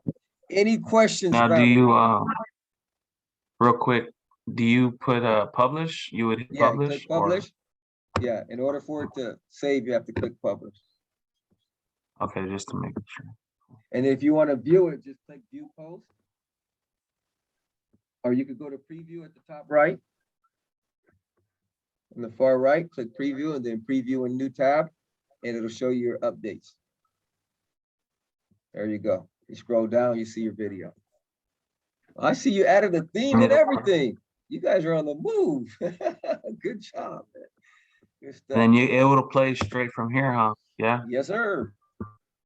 And that's a whole Nice. nother teaching, because just to give you guys a little insight, I see a lot of churches advertising, hey, to watch our live feed, go to Facebook, go to YouTube. You don't want to do that. You want to send people to your website. So what I would do is embed your live feed on a page on your website. That's another teaching for another day. We're just talking about the blog today, because let me tell you why you want to send people to your website. Google likes it when people visit your website. What we're doing is we're sending people to social media who just wants to make money. So you ever been on a social, I'm not going to name anyone, but you ever been on social media and you went there for one thing and then you start looking at the cat video? Now, come on now. That's what happens when people visit your church on on social media. That's what happens when people do it on social media. They came to watch your church service, then they get an alert, and then they see the cat video, and they forgot they were even at church. But when you send them to your website, there's no distraction. And Google likes it when people are on your website, because that means you're solving problems. Because people wouldn't come to your website if you weren't adding value or solving problems. So now they're ranking your website higher. But what I see a lot of churches doing is, hey, watch this on social media. And another thing is, you can't even give on social media. How do you give? Click the link. Well, the link takes me, and I have to leave the social media. But when you put it on your website, you put a give now button underneath the live feed, you're good to go. But that's another class for another day. All right, any questions? You guys have just optimized the blog. Number one. That's good stuff, Pastor. That's good stuff. Thank you. I've been doing social media marketing for about 5 years now. Who am I talking to? SEO, it's actually Alberto Gonzalez, but it says Lucinda. Okay. But I've been doing this for over 5 years, and SEO has been kind of the stumbling block for me, and it just cleared up 5 years of work in less than 2 hours. So, amen. Wow, thank you. I really appreciate that. Thank you. And you know what, family? I can't even believe it's already 9 o'clock. We're almost done. Those hours went by quick. Almost. Okay. Any other questions? No, I just want to remark that this was very, very, very helpful. You know, we've been struggling since the pandemic started in 2020. We actually started to fast pace our online services. We only go online, you see, and then in that we looked at tutorials, you know, trying to find out which is the best to do, which is the best to work it out. And I've been struggling, with how can we make ourselves known, and especially within the Netherlands. But with this, and I was somebody, blogs were for me like far away. I was like, blogs, no, man. We're gonna look at social media, we're gonna look at Instagram, we're gonna look at Facebook, because that's trending, trying to get people interested. But with this, it shifts my mind, and I need to go talk to our media guy to see how we can implement this one. Amen. So thank you. You're welcome. Thank you for sharing that. I appreciate it. Let me put it to you like this, you guys, because my last segment is about social media. I'm not against social media. I don't knock it. Use it, but use it correctly. And the last session we're going to talk about is posting on purpose. So let me just share it with you real quick. Okay. The last part of our classes talks about social media right here. Post on purpose. How to use social media to increase the visitors to your website or blog. The goal is this, family. Like I said, I'm not against social media. I have TikTok. I got Instagram. So I'm not knocking it. But the goal should be to get people from social media to your website. What I see is a lot of churches are just leave me at social media. They don't guide me anywhere. And it's like, okay, I saw your post. Now what do I do? You see what I'm saying? And if we're not careful, it'll become a bless me club. Oh, look what my church is doing. Look what my church is doing. Look what my church. Everybody's posting what their church is doing, but the lost is not looking for a church service. Can I preach a little bit? You see, they're not looking for what a church service. They're looking for hope. They're looking for testimonies. So we should use social media like an outreach tool. If we're not careful, it'll be, oh, what church is doing more? Oh, look at my post. Look at my post. Oh, my post is better than your post. And we're going back and forth while the world is looking for answers. So I would encourage you, use social media to highlight what God is doing in your church, how lives are being changed. Post somebody's testimony, post relevant content. And then you get them from social media to saying, if you want to check out our church service, or you want to connect with us, or you would like prayer, here's the link to our website. You want to get them to your website because that's your home. And I put it here, I said like this, the goal is to use social media to get people to visit your website or blog by posting relevant and shareable posts. What do I mean by relevant? Something people can relate to. What do I mean by shareable? Something somebody can say, man, my friend needs to hear about that. Or my auntie has a son on drugs. Let me share this. Something that people can share. Not too many people are going to share your church service because they're already Christians. Oh, ouch. See, a lot of people that follow us are already saved. Come on, can we keep it real? But if we want to reach people, we need content that are going to attract people that are in need. Okay, all right. Social media should be used to draw people to your website. Google likes it when people are visiting your website because that tells Google you are solving problems and adding value. Social media makes money from ads, but Google wants to solve problems. The more value you give to others will help you to rank higher in Google. And like I said, it works with anything. If I have a business and they see my blogs, people are reading it because they want to learn. Like Kelly has a site on makeup. People are visiting her site and they're learning how to do makeup. Google's going to rank her higher. Say Marco's teaching people how to design flyers and his videos are getting views and his people are visiting his website because he's posting on social media. Hey, if you want to learn how to design a flyer or check out this latest flyer design, you can check out more on my website. The goal is to always get them to your website. Don't leave them on social media. So then I come to your website, Google sees that. So Google says, hey, Marco is solving some kind of problem. Let's rank him higher. Or you got a testimony of an ex-gang member, ex-drug addict, and people are clicking it, people are viewing it. And then you say to hear more testimonies, come check out our website. So you let them from social media to your website. Google recognizes that. It says, hey, Robert's website is getting a lot of views right now, a lot of clicks. He must be solving problems. Let's rank him higher. And like I said, Google is the #1 search engine in the world. Okay. All right.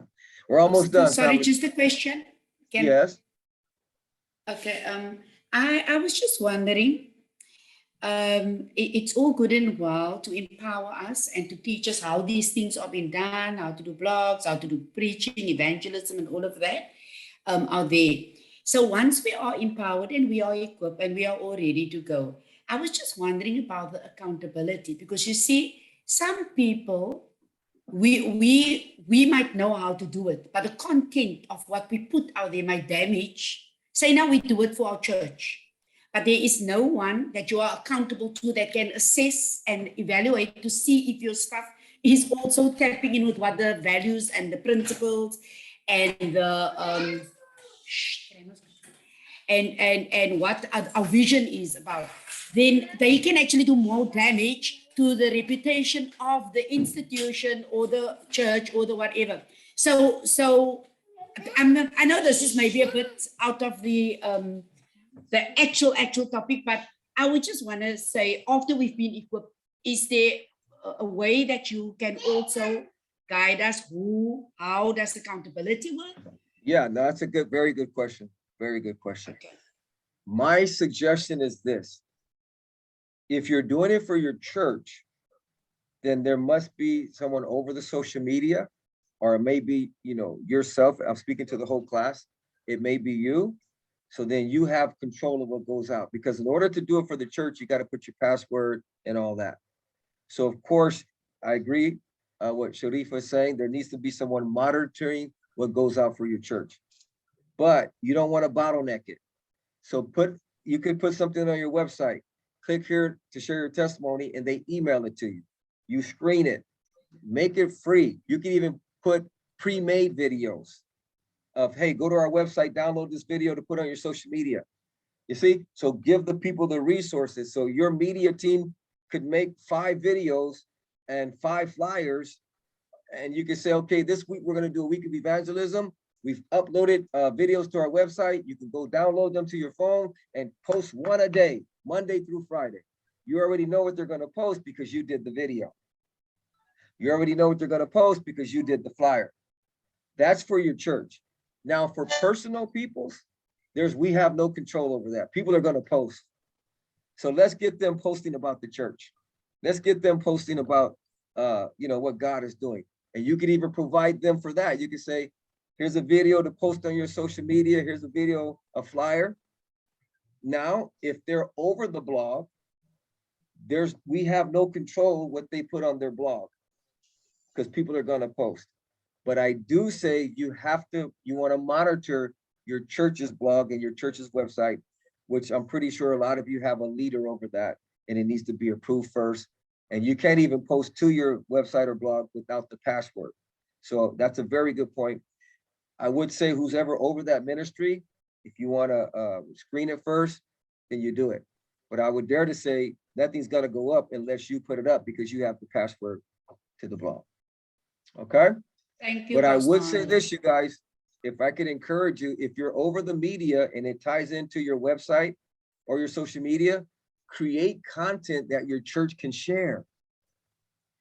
Give them things, because we don't want to bottleneck and say, hey, your flyer's not good enough, or that content wasn't good enough. Then they're going to post their own stuff. They're going to post what they're eating for lunch, because they're not ever good enough to post for the church. So create content that you can say, post this. It has been approved. Post this. This flyer is already approved for social media. Matter of fact, here's a video you can download from our website. Post that. They will post it. Now they're becoming digital missionaries. Back in the day, we used to have a stack of flyers, and you challenge the church, go pass out flyers. Well, it's 2022. Have a stack of videos. I feel like preaching again.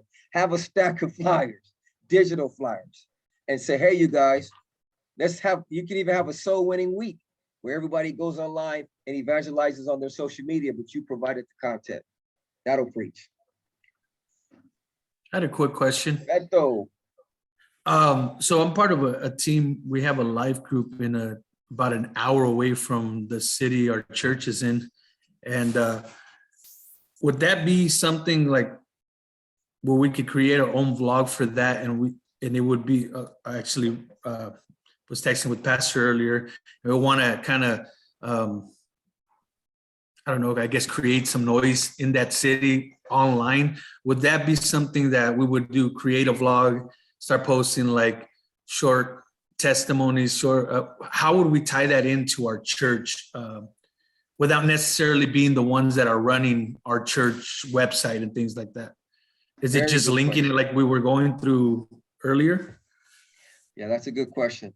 And it kind of ties into what Sharifa was asking, because people are going to get excited. And say you have a life group leader that wants to start their own blog now. So now they're going to have the password to that blog. I would say anything that represents the church should get approval. That's my personal opinion. So if it's going to be a life group, a ministry that represents, say, Victory Outreach Cape Town, then that needs to be approved and there needs to be a leader held accountable to that. So whoever's that life group leader, they're held accountable for the content that is posted and you're good to go. So then if I'm that life group leader, I'm gonna see before anybody posts, if I'm gonna put somebody over that ministry for my life group, or if I'm gonna do it, then I just gotta make sure, it's good quality content and it represents the church well. Now, to tie it into your church's website, you could do testimonies, you could do the keyword of small groups near me, Bible studies near me. I'm just shooting some off the top of my head. Of course, I would have to put it in let me do it real quick. Let me just see. So just say we want to do a small group or something. Let me see if I can load that up. Just to give you an example. Okay, so we go here, say I'm a life group leader. So I'm gonna stop this share and I'm gonna share the keyword research tool. Okay. Boom. All right, so say I'm a life group leader and I'm gonna type in, say, Bible studies near me. Okay. That's why this keyword tool is so important, because I could guess that this is gonna tell me what people are typing in. Bible studies near me. I can even put my city, Bible studies in Cape Town, whatever city we're in. Okay, so we got Christian Bible studies online. People are searching that. Best Bible study websites. People are searching that. Best Bible study sites. Local Bible studies. Christian Bible studies. 483 people search that a month. Christian Bible studies. So let's click it. Let's see how the score is. Man, that's a winner right there. That's a winner. So you tie that in. You write a blog about Christian Bible studies. You put pictures of your small group, testimonies of people in your small group. And this is just one keyword. You can do search for more. And then you say, to check out our local church, here's our website. That's why the church has to have a website. You see, if you don't have a website, then what do they do when they come to your blog? Oh, that was a powerful blog. But if you have a website, check out our live webcast, or check out our church website so you could use your life group like that to connect with people. Okay. Amen. Thank you. All right. Good question, though. Good question. All right, family. Let me go ahead and finish it up here. We got about 20 minutes. So where was I at here? Okay. So we says here, the more value you give to others will help you to rank higher in Google. Okay, I think we get that because Google wants to solve problems. Each social media platform can be looked at as a fishing pool to get more people to your website, blog, or church, your business, whatever you may be doing. Note, what good is it to have likes and followers that don't visit your website? They don't visit your blog and they don't visit your church, but you got a lot of likes. What good is that? Huh? But when you put a platform where they can check out your blog and they could click to go to your website, that's your home. Okay, you liked my picture on the social media. but we're talking about evangelism. We're not talking about preaching to the choir. We're talking about reaching souls. Can I get an amen? Amen. You see what I'm saying? I mean, I'm not, like I said, I'm not knocking. Post what, post about what's going on in the church. That's great. I'm not knocking it, but I'm just showing you how to use your blog for evangelism, how to use social media for evangelism. Post what the lost are looking for. Post what a hurting family is looking for. Post what that mommy who's on Google saying free recovery home for my son because I'm fed up, I don't know what to do. Post things like that that are going to get them to see your material, to read your article, to read your testimony of how God changed your life. Thank God for all the Christians that see my post on Instagram and they're liking it. They're saved already. That's like preaching to the choir and the choir saying amen back to me. But I want to know, do we still got a burden for the inner cities? Can I preach? We only got 20 minutes left. Do we still got a burden for the gang member, the drug addict, the prostitute, the hurting, the alcoholic? There's millions of people online, and we have an opportunity to go through the roof. And we have an anointing that's been flowing since 1967. Yes, it's different. I know it's different. Writing a blog, brother. I want to get radical in the streets. Keep that. Stay radical in the streets. But add this to it. The door might not be open. Go through the roof. I know it sounds a little different, writing a blog and putting a video testimony, but I'll tell you this, there's people making millions of dollars doing this for their business. How come we can't reach souls with it?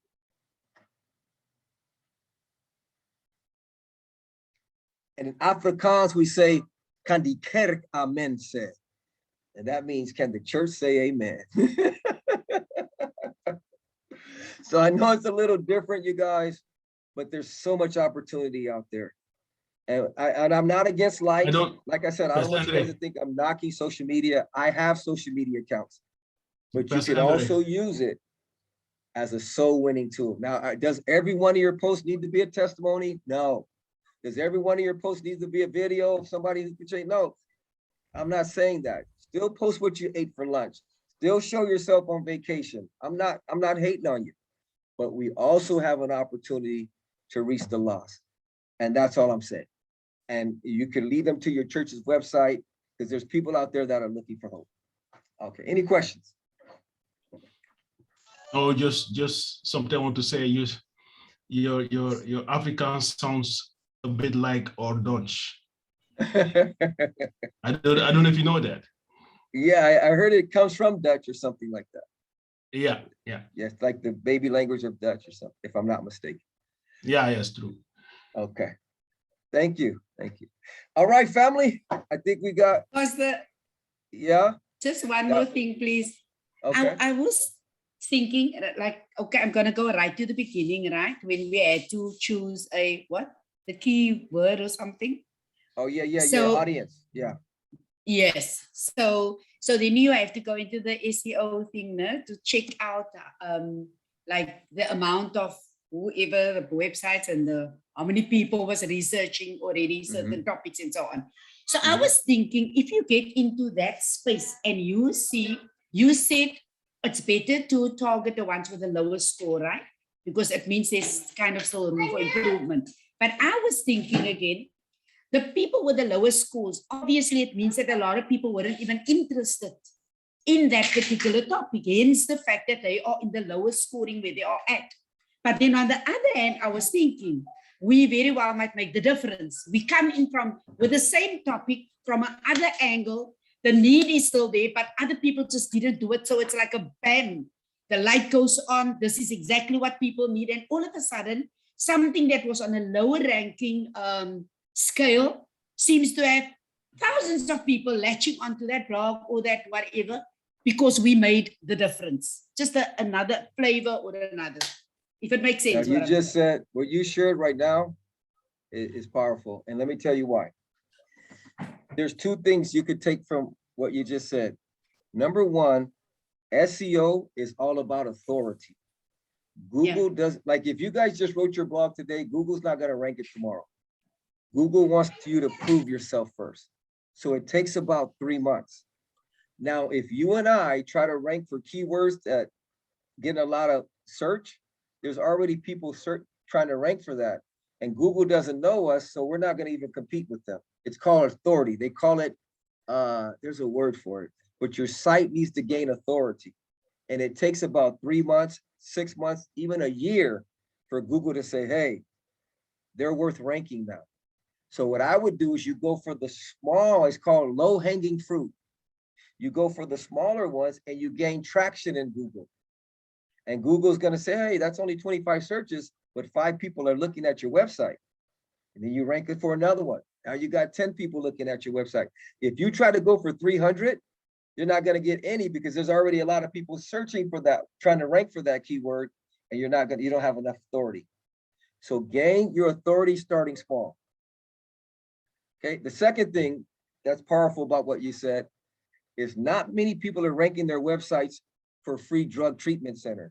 There's not a lot of people ranking their website for how do I get help for my drug addict son. That's what I'm saying. We have an opportunity before us that a lot of people don't, because you can't make money with that. SEO, a lot of people are in it for business, but when the church gets a hold of it and we use it for people that are looking for hope because Google wants to solve problems, then we don't have to rank for those high searching keywords. We search for the ones, like you said, Sharifa, the mom that's looking for help for a drug addict son might only get 25 searches. But if we help 5 of those families, I wish I had some help up here. See what I'm saying, family? So we're trying to rank for things that are not even competitive. And some of them might be competitive. You know, I'm not saying leave that out, but the sphere that we're trying to reach, the inner cities, if you see a lot of those words, there's not a lot of people ranking for them. Now, the basic Christian words like on fire church or radical church, okay, there's a lot of churches trying to rank for that. But there's not a lot of churches trying to rank for testimony of ex-gang member, testimony of ex-drug addict. You guys see what I'm saying? And Amen. we've been anointed for that. So if I can encourage you, don't let your social media get caught up in that.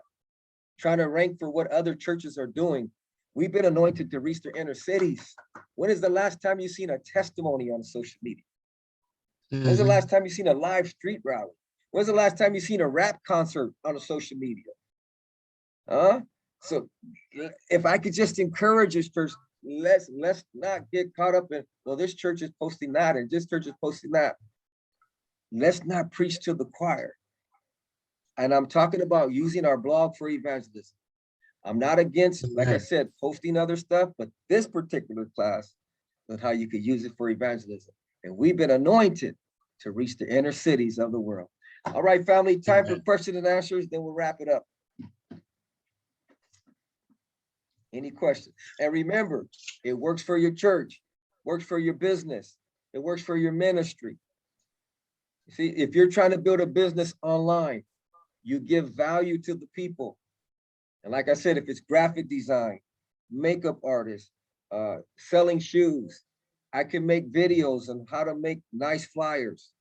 I can make videos on how to do makeup, whatever it may be. It can work. Maybe you're a chef, how to make the best chicken curry, how to make the best spaghetti. Remember, you give value, you solve problems, and then people start watching videos. And I'll close with this, and then I'll take more questions. That's why you see a lot of people doing tutorial videos, because it's in right now. And there's people making millions doing tutorial videos because they're giving value, right? They even start social media channels, how to do this, how to do that. And they start getting a lot of views. And then pretty soon social media starts paying you to do the videos. That's a whole nother level. I know people to this day that started off making videos. Now they got 3,000 followers, and that social media platform says, hey, we're gonna start paying you for the videos that you make because you're getting so many views. So the opportunities, or what I'm saying, is endless. And we as the church, we have an anointing, you know, our ministry has an anointing to reach the inner cities. If the door is closed, let's go through the roof. All right, family, any questions? Got about 10 minutes. I had one question about, I kind of jumped in a little bit late on starting up. Is there a, like a rerun of this video? I can catch the beginning parts of the video? Or is there Yes, I'm actually recording the whole classes. Let me see, did I start the record on this one? Lord, let me see. Yes, yeah, so I did. Sometimes I forget to hit record. But yes, I've recorded all the sessions. So what I'll do is when I get a chance, I'll try to give you guys access to the video and then you can watch it on demand. Great. Okay. All right, any other questions? I posted one direct message to you. I know when we're done. I don't know Okay, if let me it's see. enough. See if I can Yeah. find it. Who am It's I just a talking to? personal- It was just a personal question as far as I tried every which way to try to log in and I feeling real Okay, let me see inadequate here. right now. Okay, oh, I think, let me see. Okay, it's Victory Home Pueblo, Chris Torres? Okay, is that what it is? Thank No, you. is that who I'm talking to? I can't really see. Yes. Okay. Yes. Okay, let me see your question. What is my? I'll try. Just I don't know any other email that it would log into other than. Yeah, you're right. The only thing that's not correct is your password. Take off the question mark at the end. I don't know if you use that question mark. I wasn't using the question mark. Okay, let me see if I can log into your website real quick. Yeah, I didn't mean to hold everybody up. That's why. No, it's all I'm good. sorry. Yeah, no, it looks like your website is not up. So what I'll do is when we dismiss the class, if you want to stay on, now I'll walk you through it. Okay, cool. Okay, no problem. All right, any other questions, family? Pastor, only regarding the logging in, man. I also had like the struggle, like I said previously, with laptops and running to the phone and then doing it on another laptop again. So I managed to get into the password and username and all of that. And now I'm onto this hello world thing. Yeah, I don't know what to do there. But Yeah. it is a praise the Lord. Yeah. But what do I do? It says, welcome to WordPress. This is your first post, edit or delete it. My blog, proudly WordPress. So what do I do So from now there? what you need to do is I'm gonna send you a copy of this teaching and just kind of go to the beginning and then you have to follow it step by step. But what we covered tonight, you're on the right page. Great stuff. Thank you Yeah, so no, much. you're in. Yeah, you're in. Thank you, Pastor. You're welcome. Andre. I had a question as Carlos. far as like, oh, I can't hear you for some reason. I don't know if it's on my end though. Can you guys hear Carlos? Somehow you're muted, Carlos. You want to type it in the chat?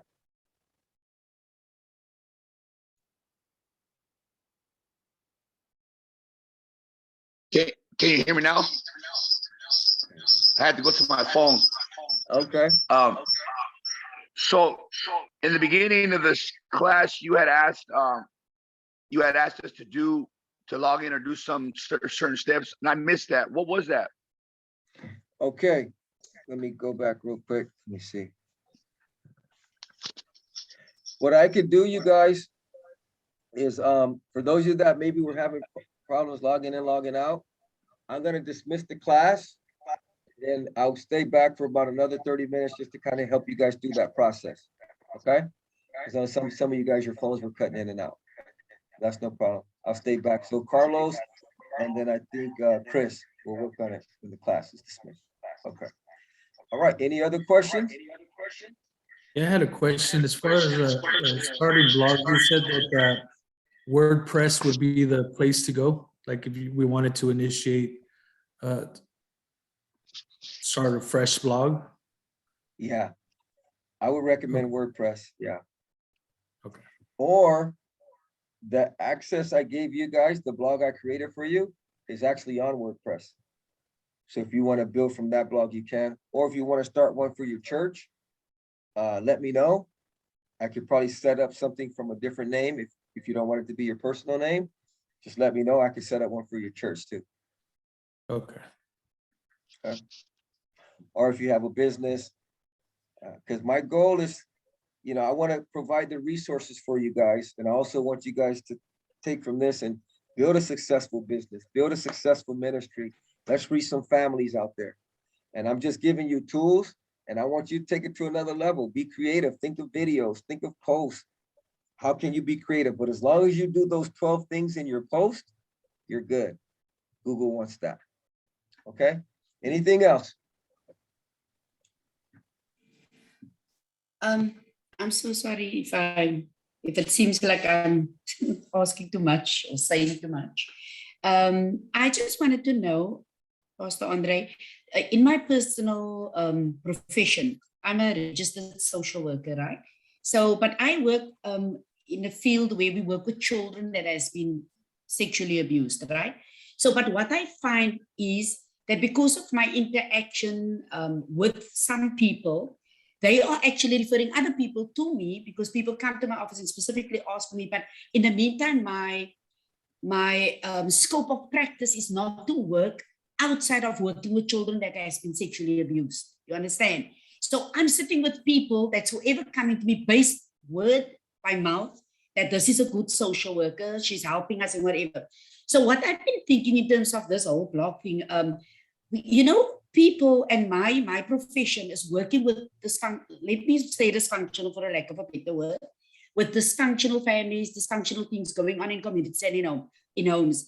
But our church is comprised of people, of communities, of exactly the same issues and problems that I'm working with in my professional capacity, as the church is sitting with those same problems. So I was thinking within my work, when I speak to my director, she's like, yeah, but you can't help that one now. We must just refer to someone else.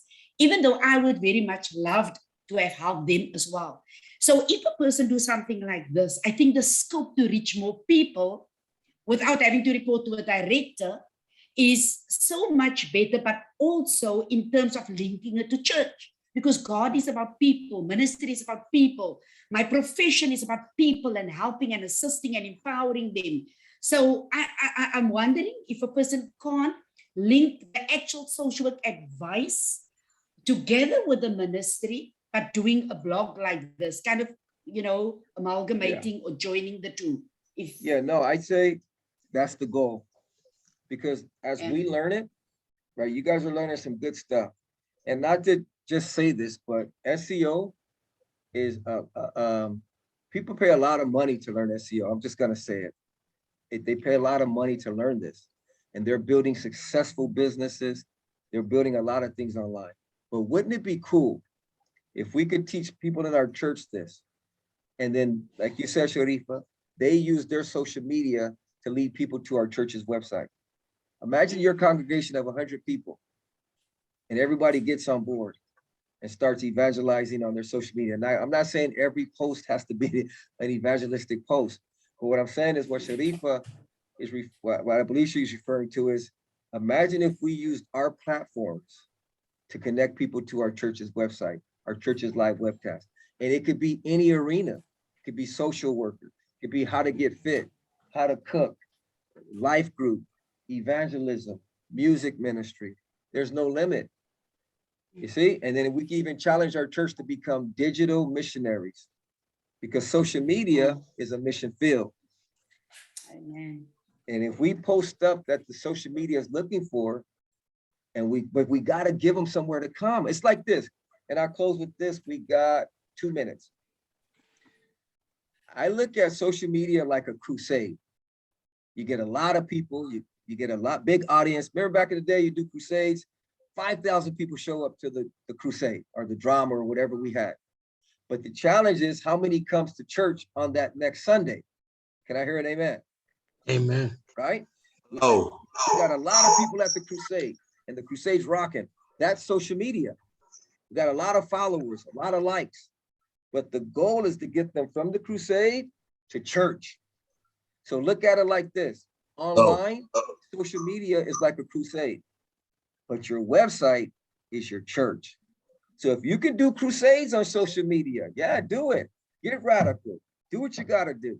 But lead them to say, if you want to connect with us personally, here's our website. That's all I'm saying. Mhm. So I spent 4 hours Amen. to say that. I'm just kidding. Yeah. But family, it works for church. It works for business. It works for ministry. It works for anything you want to do.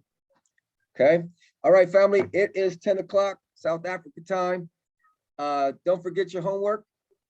I want you guys to be able to log into your blog, and I want you to optimize it for a certain keyword. Now, you might say, Pastor Dre, I don't have a keyword research tool. Well, that's where I'm going to come in. Send me 5 keywords. All of you can send me 5 keywords, and I'll send you what those 5 keywords get. And you decide what you want to rank for on those keywords. Okay, you send me 5 of them. If it's for your business, for your life group, for the recovery home, for your church, whatever it may be. Now make sure you add me, please, to your contacts. Pastor Dre at PastorDre.com, because I think I sent a lot of you guys the details and the church logins, the class logins, but it went to your spam folders. And if I keep sending you emails and they go to your spam folders, then you're not going to get them. But if you add me to your contacts, it'll automatically come to your info. Okay, so that's your homework. I've given all of you a blog. I want you to think of 5 keywords that you're going to optimize that blog for, and I'll do the keyword research for you. I'm just going to put those words in my keyword tool, and I'm going to tell you, okay, this is how many searches it gets. Okay, but I need you to do that for me throughout the week. Okay, don't wait till say class is Saturday, right? Don't wait till Friday, because then I won't be able to do it for you. So try to do it by Wednesday latest. Okay, thumbs up for him, everyone. Is it clear? You put that link of the blog, because I didn't get that part when I jumped in late. Okay, no problem. That's what I'm going to do, family. I'm going to go ahead and dismiss the class. If any of you are having challenges with your blog, or you didn't get something that I put, stay in the class after, and I'll spend another 30 minutes with you to see if we could work it out. Okay? Sorry, Pastor, I just wanted to ask, what was the homework? The homework is to optimize your blog for a keyword, and you got to do those 12 steps. Now, I want you to pick 5 keywords. So say you're going to do a blog on the home road. Just say you did one on the home. So you're going to say, okay, Pastor Dre, I want to optimize for free recovery home, rehabilitation center in Cape Town, or whatever 5 you think of. I'm going to type those keywords in my tool, keyword research tool, and then I'm going to give you the results. And then you're going to optimize the blog. I got a visitor, sorry about that. Okay. And then you're going to optimize your blog for one of those keywords. Okay, Pastor. Thanks. Okay. All right. Okay, all right, Pastor. family, let's go ahead and close out in a word of prayer. Any other questions before I let you go? Okay, cool. Let's pray. Father, we love you. We bless you. We thank you. Thank you for the class that we had this evening, God. And I pray that you would help us to take what we've learned and impact this generation with the gospel of Jesus Christ. I pray for every church that is represented, every business that is represented, every ministry that is represented. I pray, God, that we would use this opportunity. It might sound new. It might be different. It might be going through the roof instead of going through the door. But our goal is to get people to Jesus. Our goal is to get the paralytic to Jesus. And God, I pray that you would just give us God ideas on how we can use these tools to impact lives for your honor, for your glory. If it's our church, our ministry, or our business. In Jesus' name, we all said, Amen. All right, family. God bless you guys. We'll see you next week, same time. Don't forget to add me to your email list so you'll get my emails. And the rest of you that want to stay back, if you need help with your blog, I'll stay back for a few. All right, family. We'll see you next week. Thank you. God bless. God bless. Bye-bye. Thank you, Pastor. You're welcome. Thank you so much. Awesome class. I'm looking forward to next week again. Amen. God bless you. Amen. Thanks. Bye. Thank you, Pastor Greg. Okay. All right, you're welcome. Powerful No problem, family. We'll see you guys next week. Hey, Pastor. Yeah. Hey, it's Margot. Real quick, I don't know if I could share the screen with you. I just want to make sure that I because you were making all mine. So I was like, I better get in there and make one real quick. Let me stop the recording real quick too while you're working on that. Let me see. How do I do this here?